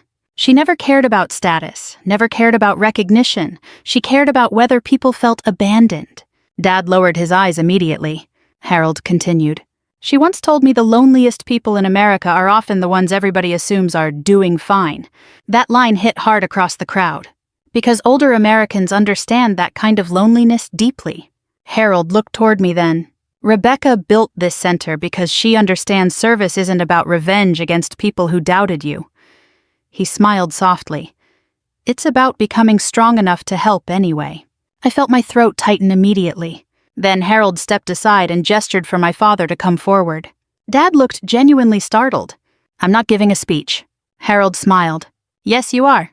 The crowd chuckled lightly. Dad looked trapped for a moment. Then slowly, very slowly, Frank Whitmore walked toward the microphone. I honestly don't think I'd ever seen him nervous before. He stared out at the crowd while cold wind moved across the parking lot. Finally, he cleared his throat. "My daughter spent most of her life believing this family didn't see her clearly." The entire crowd fell silent. Dad's voice roughened slightly.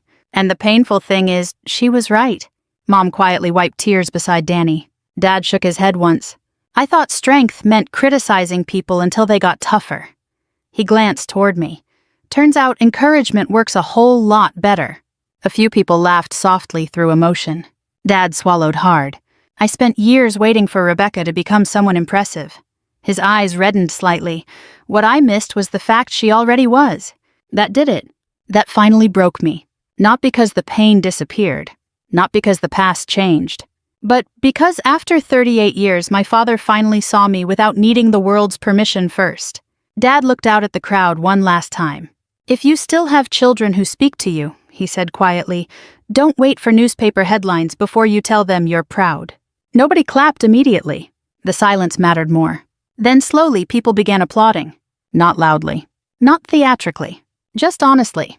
And standing there beneath falling snow outside the Veterans Center built in Grandma Eleanor's memory, I realized something she'd understood all along. Revenge might satisfy wounded pride for a little while, but healing changes entire families. Later that evening, after everybody left and the lights dimmed inside the center, Dad and I stood alone near the front entrance watching snow collect across Maplewood. He looked older now. Softer, too. "I'm sorry it took me so long," he said quietly. I slipped Grandma Eleanor's service pin back into my coat pocket. Then I looked at my father and answered honestly, "You still made it before it was too late." If this story touched something in your heart, maybe reminded you of your own family, your own parents, your own children, take a moment tonight to tell somebody what they mean to you while you still can. Sometimes people spend their whole lives waiting to feel seen. And sometimes one honest sentence can heal wounds carried for decades. Thank you for spending this time with me. My father's hand struck my face so hard that my earring flew across the dance floor. 50 wedding guests fell silent. For a moment, all I could hear was the ringing in my ears. Then my husband grabbed my father's wrist. Not violently, not angrily, just firmly.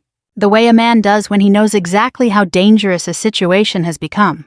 Ryan looked my father straight in the eye and said 6 words. "She saved 12 men that day." The color drained from my father's face. His mouth opened. No sound came out. Then he collapsed.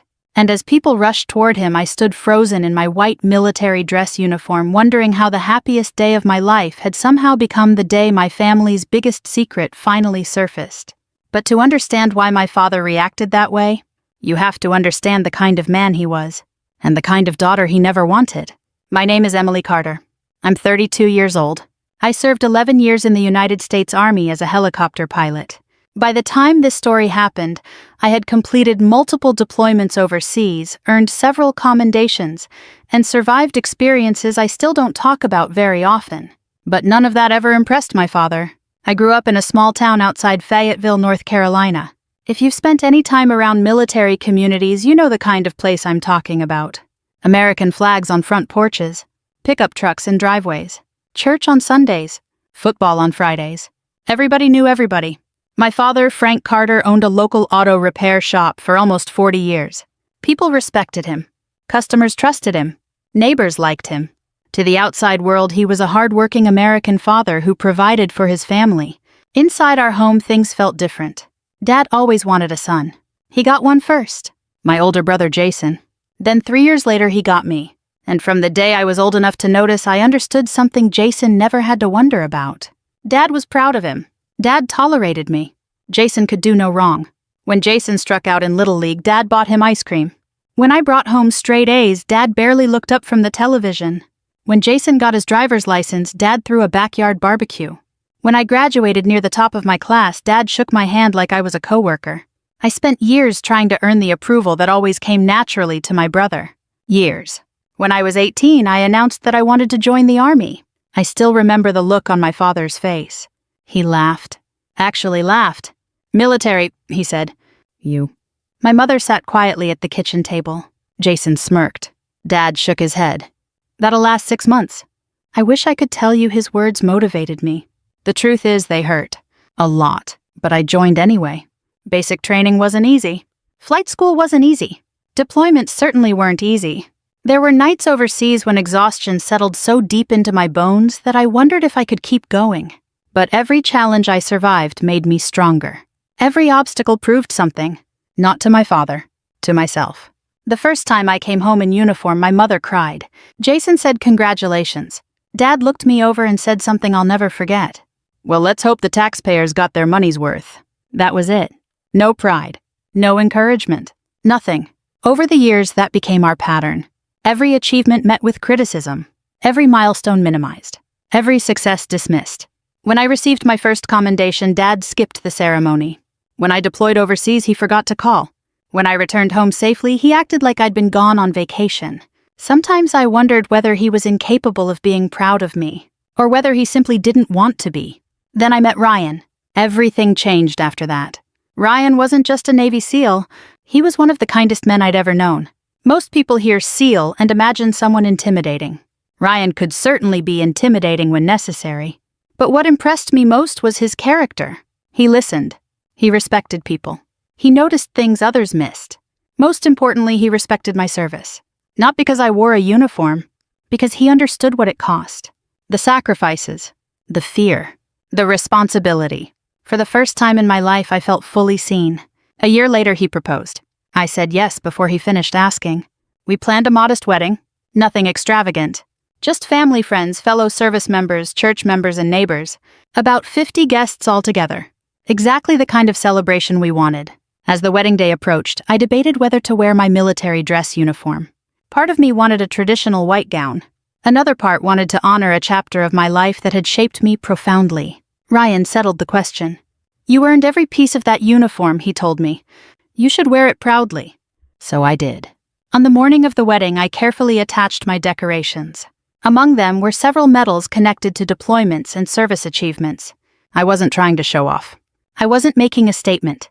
I simply wanted to honor the people I had served beside. Some never made it home. As I looked in the mirror, I thought about them. Not myself. Them. The ceremony began on a beautiful autumn afternoon. Sunlight streamed through the church windows. Guests smiled. Friends hugged. Everything felt peaceful. For a while. Several veterans attending the wedding noticed my uniform and congratulated me. A retired Marine shook my hand. An Army veteran thanked me for my service. Even some guests I'd never met offered kind words. I noticed Dad watching from across the room. His expression grew darker each time someone complimented me. At first I ignored it. I had spent most of my life ignoring it. But as the reception began, I saw something familiar in his eyes. Resentment. The same resentment I'd seen for years. The same bitterness that appeared whenever attention drifted toward me. Ryan noticed it too. You okay? He quietly asked. I nodded. I am. But deep down I wasn't sure. Across the room, my father stood up from his chair. The conversation around him gradually faded. People turned. Dad pointed directly at my chest. At my medals. And in a voice loud enough for everyone to hear, he said, Don't tell me you're actually wearing those things. The room went silent. And I suddenly realized my wedding day was about to become something very different. For a few seconds after my father spoke, nobody said anything. The music had stopped. Conversations died in mid-sentence. Even the waitstaff seemed frozen. 50 pairs of eyes shifted between my father and me. I felt my stomach tighten. Not because I was afraid, because I knew exactly where this was going. My entire life, Dad had chosen the worst possible moments to make a point. Birthdays, graduations, family gatherings. If attention landed on me for too long, he always found a way to redirect it. Usually with criticism, usually disguised as a joke. But this was different. This was my wedding. I took a slow breath. Dad, I said calmly, please don't do this today. He laughed. A short, bitter laugh. Oh, I'm doing this. Several guests exchanged uncomfortable glances. My mother stared at her lap. Jason suddenly became very interested in his drink. Neither one of them said a word. They never did.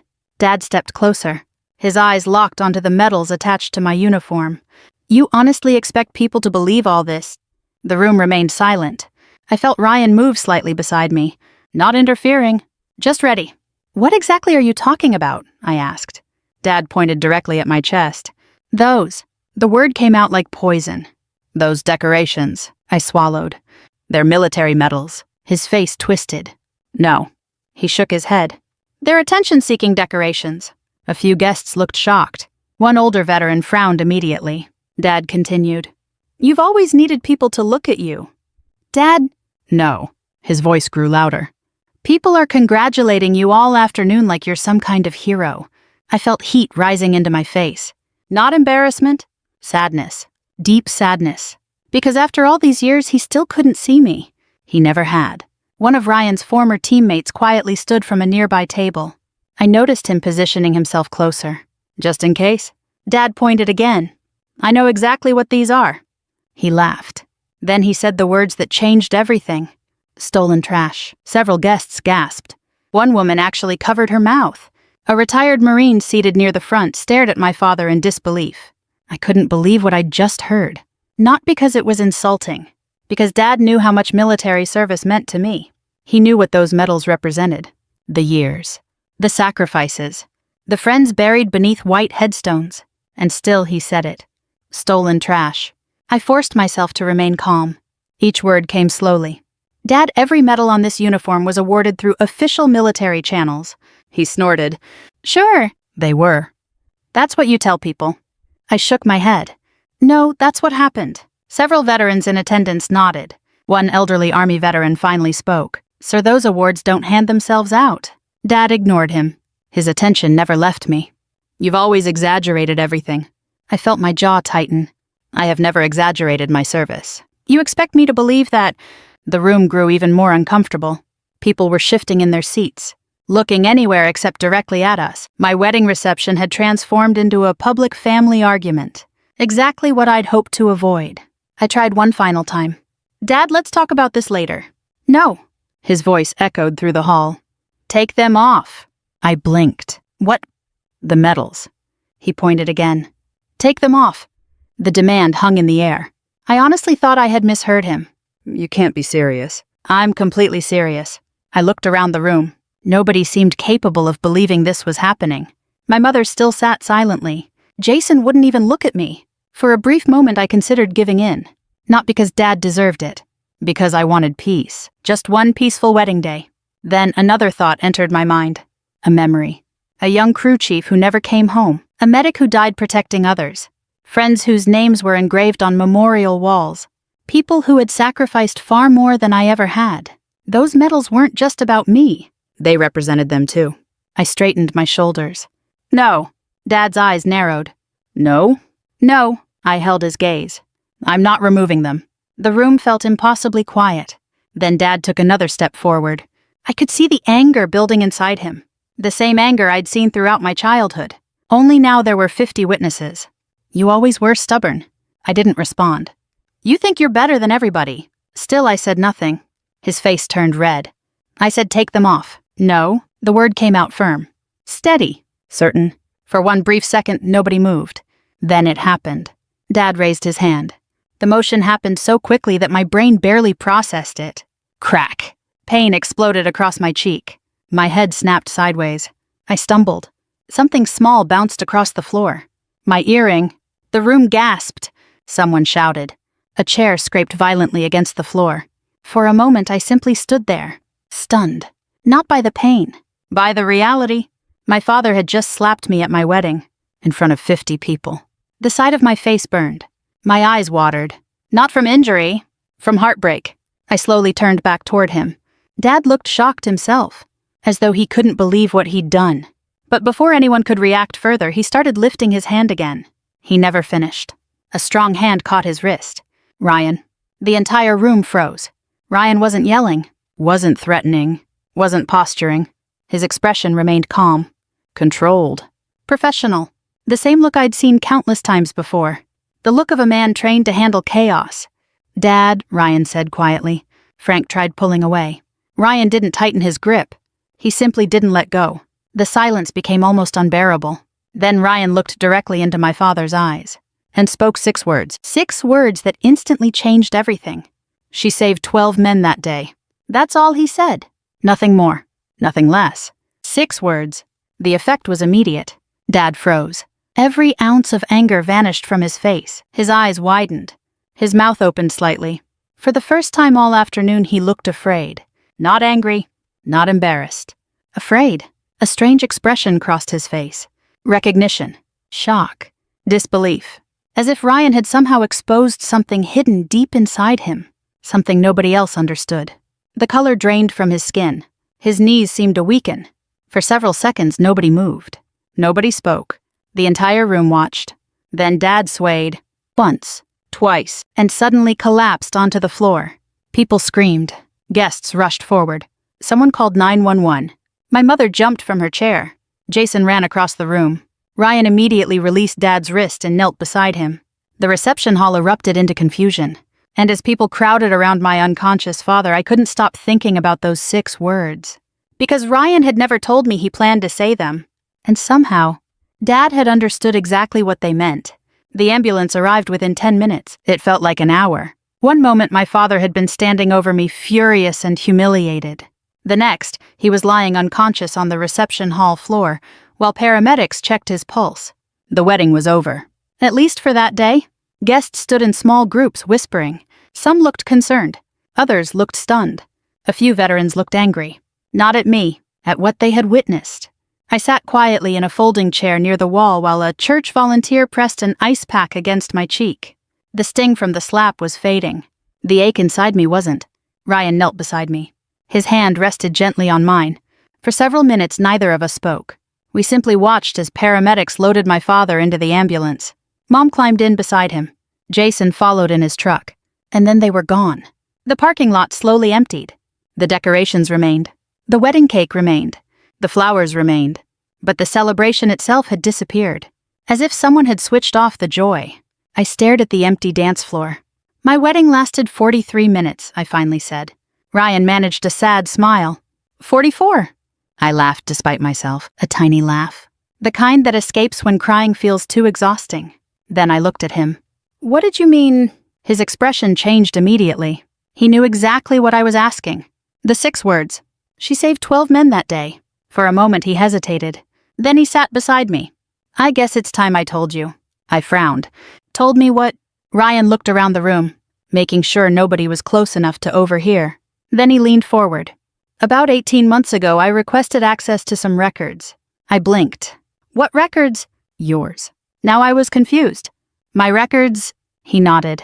I stared at him. Why? His smile softened. Because I was falling in love with you. That answer caught me off guard. Ryan continued. When 2 people with military backgrounds get serious, they learn things about each other. I nodded slowly. That much was true. Military careers leave paper trails. Evaluations. Deployments. Commendations. Awards. Ryan looked down briefly. Most of your file was exactly what I expected. And one operation wasn't. The room suddenly felt quieter. What operation? Ryan took a deep breath. A mission in eastern Afghanistan. I immediately knew which one. Even after all those years. Some memories never fade. The mountains. The radio traffic. The smoke. The fear. My stomach tightened. Ryan noticed. You don't have to talk about it. No, I swallowed. It's okay. For a few moments, neither of us spoke. Then Ryan continued. The mission details were classified for years. I nodded. That's true. Recently, they were declassified. I stared at the floor. The memory returned. A terrible day. A long day. A day that changed lives, including mine. There was an ambush, Ryan said quietly. I nodded again. Yes. A bad one. Very. He studied my face. They were trapped. I looked away. 12 American soldiers. Pinned down. Outnumbered. Running out of options. I remembered the radio calls. The panic. The urgency. The desperate requests for extraction. And I remembered the decision. The one that nearly got me killed. I closed my eyes. Ryan squeezed my hand. You don't have to relive it. It's okay. I opened my eyes again. No one made me do it. He nodded. Because he understood. Military people often understand things that are difficult to explain to civilians. Duty. Responsibility. The weight of choices. Ryan continued. The official report credits you with helping save 12 men. I stared across the empty hall. I wasn't alone. I know. The crew deserves credit, too. They received it. I nodded. But even now, years later, I never felt comfortable discussing medals. Most service members don't, because medals usually exist because something terrible happened first. Ryan looked toward the door where the ambulance had disappeared. Your father knew about that mission. I turned sharply. What? He knew. The statement stunned me. I never told him. You didn't have to. I stared. Ryan sighed. Emily, that's what I've been trying to understand. Before I could ask more questions, the church doors opened. An elderly man stepped inside, tall, thin, white hair, military posture. Immediately recognizable to anyone who had served. A retired officer. He looked around until his eyes found me. Then he walked over. I stood. Colonel Harris. The old man nodded. Emily. I hadn't seen him in years, not since one of my award ceremonies. He shook my hand warmly. Then he looked at Ryan. Mind if I sit? We all sat together. The colonel's expression seemed unusually serious. Almost troubled. What's wrong? I asked.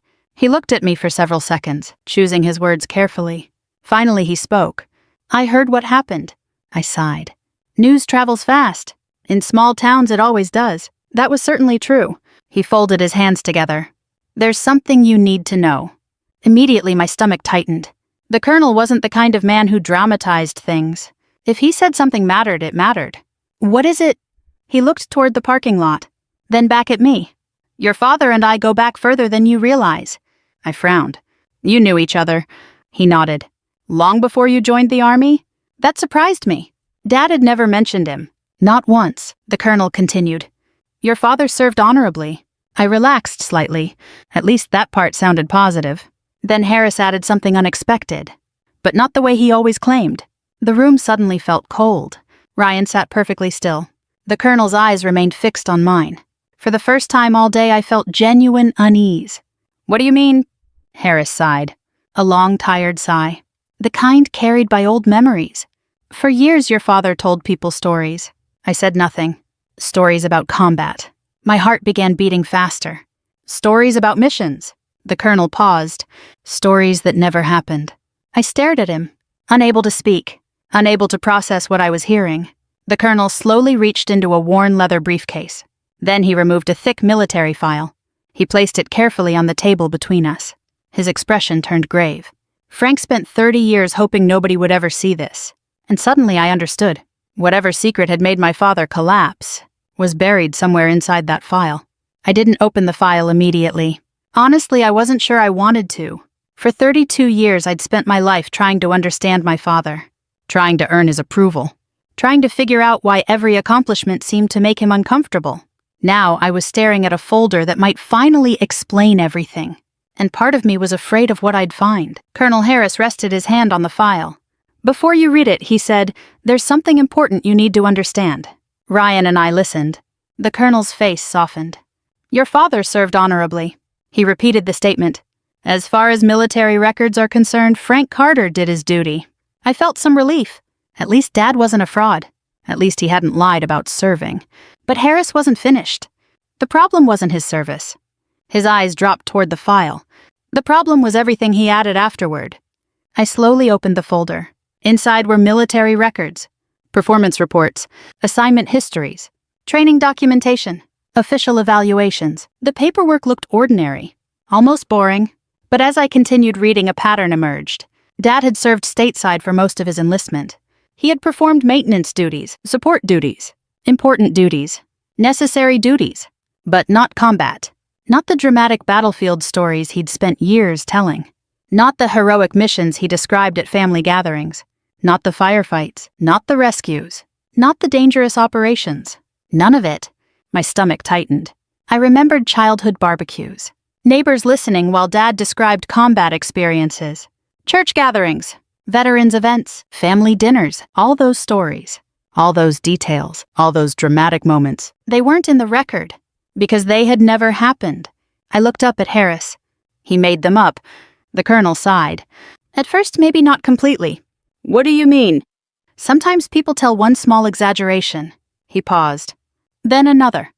And another. I understood. Over time, the stories grow. The lies become memories. The memories become identity. Eventually, even the storyteller starts believing parts of them. Ryan quietly nodded. I've seen it happen. Military communities sometimes encounter people like that. Not usually malicious, just insecure. People desperate to become the hero they wished they'd been. I looked back at the records. There was nothing shameful about Dad's actual service. Nothing. He had worn the uniform. He had served his country. He had fulfilled his obligations. Millions of Americans had done exactly the same. The truth was respectable. So why wasn't it enough? The answer arrived before anyone said it. Because my father had spent decades comparing himself to imaginary versions of other men. And eventually to me, a painful realization settled over me. My medals didn't threaten him because they were fake. They threatened him because they were real. For years he had built a version of himself around stories. Then his daughter came home wearing actual decorations earned through documented service. Proof. Records. Witnesses. Official citations. Things that couldn't be exaggerated. Couldn't be improved. Couldn't be rewritten. The comparison must have been unbearable. I closed the file. For a long time, nobody spoke. Finally, I asked the question sitting heavily in my chest. Does everybody know? Harris shook his head. No. But some do. My heart sank. How many? Enough. I looked away. Suddenly, I understood something else. The collapse. The fear. The panic in Dad's eyes after Ryan spoke. Ryan hadn't threatened him. Ryan hadn't accused him. Ryan had simply mentioned a rescue mission. A real one. One documented in military history. A moment of genuine heroism. And somehow that had shattered whatever wall Dad had built around himself. The next morning, we visited the hospital. Mom sat beside Dad's bed. Jason stood near the window. The atmosphere felt heavy, uncomfortable. Nobody knew where to begin. Dad looked older than I remembered. Not physically. Emotionally. Like something inside him had finally broken. When he saw me enter, he lowered his eyes. That alone felt strange. My father had spent decades looking down on me. Now he couldn't even hold my gaze.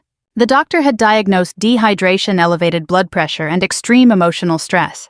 Nothing life-threatening, but enough to explain the collapse. We sat in silence for nearly a minute. Finally, Dad spoke. "How's your face?" The question surprised me. I touched my cheek instinctively. The swelling had mostly faded. "It's fine," he nodded. More silence. Then Ryan stepped forward. He placed the military file on the bedside table. Dad immediately recognized it. His entire body stiffened. Mom looked confused. Jason looked confused. Dad looked terrified. For the first time in my life, I watched confidence leave my father completely. His eyes locked onto the folder. Then he looked at Harris. The colonel had joined us. Neither man said anything. They didn't need to. An entire conversation seemed to pass between them. Finally, Dad looked at me. The mask was gone.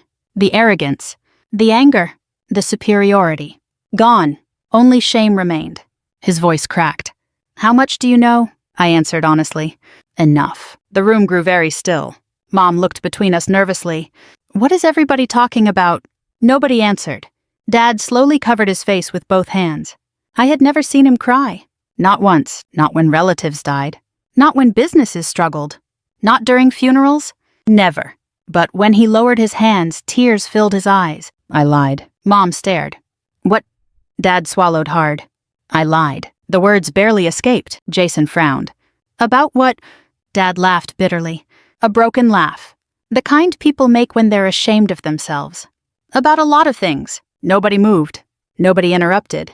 Years of secrets were finally reaching daylight. Dad looked directly at me.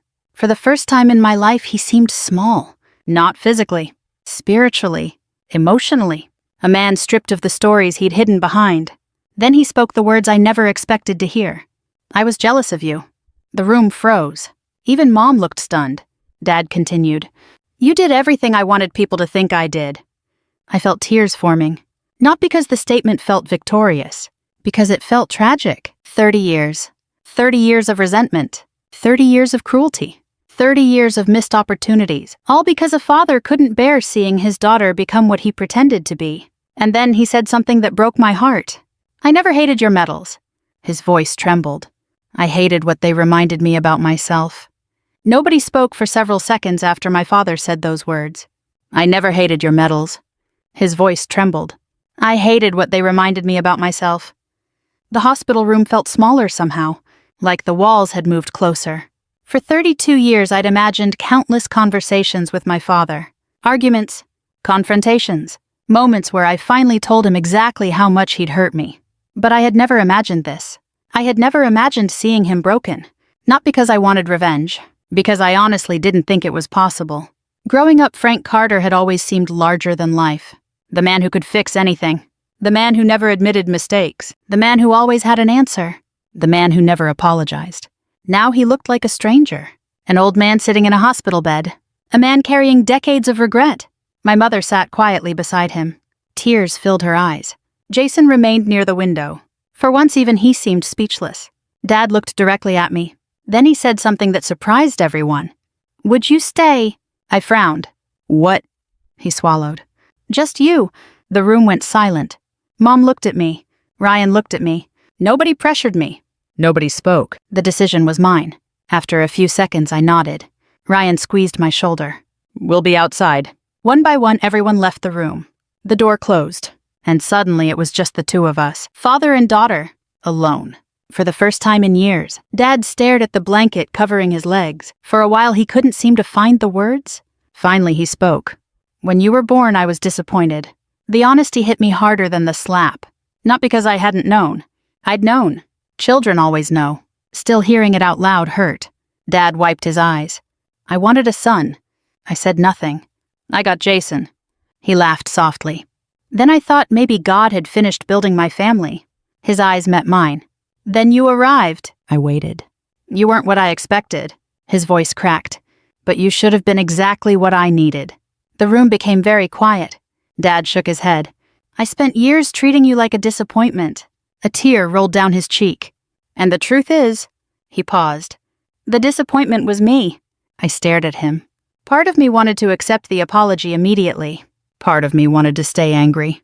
Neither feeling seemed entirely right. Instead, I told the truth. You missed everything. Dad lowered his eyes. I continued. My graduation. Silence. My commissioning ceremony. More silence. My first deployment. Still nothing. The day I got promoted. His shoulders slumped. The award ceremony. Now tears streamed freely down his face. I wasn't trying to punish him. I simply needed him to hear it. All of it. For years I'd carried those memories alone. Now he needed to carry them too. You know what hurt the most? He looked up. I swallowed. I kept waiting. His expression changed. What do you mean? I kept believing the next time would be different. My voice softened. The next achievement. The next milestone. The next accomplishment. The next holiday. The next birthday. I smiled sadly. I always thought maybe this would finally be the moment my father was proud of me. The room fell silent again. Dad covered his mouth. For several moments he couldn't speak. When he finally did, his voice sounded broken. I'm sorry. The words barely escaped, but they were real. No excuses, no blaming, no defending. Just sorrow. I'm sorry, Emily. I looked at him carefully, and for the first time in my life I believed him. Not because he was crying, because he wasn't asking for anything. He wasn't trying to justify himself. He wasn't demanding forgiveness. He was simply admitting the truth. Then he surprised me again. My father did the same thing. I frowned. What? Dad stared out the window. My father spent his entire life telling me I wasn't good enough. I listened. He criticized everything. Nothing impressed him. Nothing mattered. His voice softened. I hated him for it. A painful smile appeared. And then I became him. That sentence settled heavily between us. Generational pain. Passed from one parent to another. Not because people want to repeat it. Because sometimes they don't know how to stop. I thought about all the families I'd met over the years. The same patterns. The same wounds. Different names. Different faces. The same pain. Dad looked at me. I don't deserve forgiveness. I appreciated the honesty. No, I said quietly. You don't. He nodded, almost relieved. Then I continued. But forgiveness isn't the same thing as pretending nothing happened. His eyes widened slightly. I took a deep breath. If we're ever going to move forward, things have to change. I know. No more lies, he nodded. No more lies. No more putting me down. I won't. No more pretending my service doesn't matter. Tears filled his eyes again. It matters. For a long moment, neither of us spoke. Then Dad asked a question so softly I almost missed it. Do you think it's too late? The sadness in that question nearly broke me. Not too late for the wedding. Not too late for an apology. Too late for us. A lifetime of damage condensed into 6 words. Do you think it's too late? I thought carefully before answering. Finally, I shook my head. No. His eyes filled with hope. But it's going to take work. A small smile appeared. I can do work. I laughed. For the first time all day, a real laugh. The old mechanic finally smiled back. 3 weeks later, after doctors cleared him and emotions settled, Ryan and I rescheduled the wedding. A smaller ceremony. Same church. Same family. Same friends. I assumed everyone would simply show up and try to move on. I was wrong. Because my father had spent 3 weeks planning something. Something nobody saw coming. And on the morning of the wedding, he asked the pastor for 5 minutes in front of every guest. 5 minutes that would change everything. 3 weeks later, I stood in front of the same church mirror, the same white army dress uniform, the same medals, the same polished shoes, the same woman, and somehow not the same woman at all. The bruise from my father's slap had faded long ago. The memory hadn't. Maybe it never would. But something else had happened during those 3 weeks. For the first time in my life, my father had stopped pretending. And for the first time in my life, I had stopped chasing his approval. There was freedom in that. Real freedom. The kind that arrives only after years of carrying a burden you didn't realize was crushing you. A knock sounded on the dressing room door. Ryan stepped inside. He looked impossibly handsome in his suit. I smiled. He smiled back. "You ready?" I nodded. "Are you?" He laughed. "I've survived deployments." A pause. "But this is still more stressful." That earned a genuine laugh from me. Then his expression softened. "You okay?" I knew what he was asking. Not about the wedding. About Dad. I thought for a moment. Then I nodded. "Yeah." And surprisingly, it was true. 20 minutes later, guests began filling the church. Many were the same people who had witnessed the disaster 3 weeks earlier. Some looked nervous. Some looked curious. Everyone seemed uncertain about what would happen. I couldn't blame them. If I had been a guest, I'd feel the same way. The ceremony was scheduled to begin at noon. At 11:55, the pastor approached me. "Your father would like a few minutes before we start." I smiled slightly. "I know." The pastor looked relieved. Apparently he had been worried. 5 minutes later, the sanctuary became quiet. Dad slowly walked to the front. No dramatic entrance. No grand speech. Just an older man moving toward a microphone. For the first time in my life, he looked humble. The room fell silent. 50 guests watched. Waiting. Wondering. Dad cleared his throat. Then looked directly at the audience. "I owe all of you an apology." The honesty immediately changed the room. No excuses. No explanations. Just accountability. He continued. 3 weeks ago, I embarrassed myself." His voice shook. "I embarrassed my family." A pause. "And most importantly, I hurt my daughter." I sat quietly listening. Dad looked toward me. His eyes glistened. Emily spent most of her life trying to earn my approval. The room remained silent. I should have been giving it freely. Several guests wiped away tears. Dad continued. "I spent years pretending to be someone I wasn't." His gaze lowered briefly. "I told stories that weren't true. I exaggerated things. I built an image." Then he looked up again. "But my daughter never had to pretend." The room became completely still. Dad pointed toward me. Every eye followed. "Everything she's earned." His voice cracked. "She earned honestly." I felt tears filling my eyes. Not because he was praising me, because he was finally seeing me. Really seeing me. For the first time. Dad reached beside the podium and lifted a wooden display case. I hadn't seen it before. Neither had anyone else. He carefully placed it on a table. Inside were photographs. Military pictures. Family pictures. Newspaper clippings. Copies of commendations. Deployment photos. Memories from my life. My entire life. Guests leaned forward. The room grew emotional immediately. Dad smiled sadly. For 32 years, I focused on the wrong things. He gently touched the display case. I should have been proud all along. My throat tightened. Then came the moment nobody expected. Dad turned toward the veterans seated in the audience. Many of them had served. Many understood exactly what medals represented. "My daughter wears decorations today." His voice grew stronger. "Not because she's better than anyone." He paused. "But because she answered the call when her country needed her." The room became silent again. Then Dad added, "One of those medals was awarded after she helped save 12 American soldiers." I looked down, embarrassed, as many veterans are when attention shifts toward them. But Dad wasn't finished. "I used to resent those medals." His voice softened. "Now I understand what they really represent." He swallowed hard. "Sacrifice." Another pause. "Courage." A longer pause. "Service." The room erupted into applause. Not loud. Not wild. Something better. Respectful. Heartfelt. Meaningful. I looked around. People were standing. Veterans, neighbors, friends, family. Even Jason. Even Mom. Everyone. A standing ovation. Not for me. For truth. For healing. For the possibility that people can change. Dad stepped away from the microphone. Then he walked directly toward me. The church remained quiet. He stopped in front of me. For a moment, neither of us spoke. Then he opened his arms. I hadn't hugged my father in years, maybe more than a decade. But in that moment, none of that mattered. I stepped forward. and hugged him. The church burst into applause again, this time louder. Mom cried openly. Jason wiped his eyes. Even Ryan looked emotional. When Dad finally stepped back, he whispered something only I could hear. "I love you, Emily." Simple words. Ordinary words. Words many people hear every day. For me, they felt extraordinary.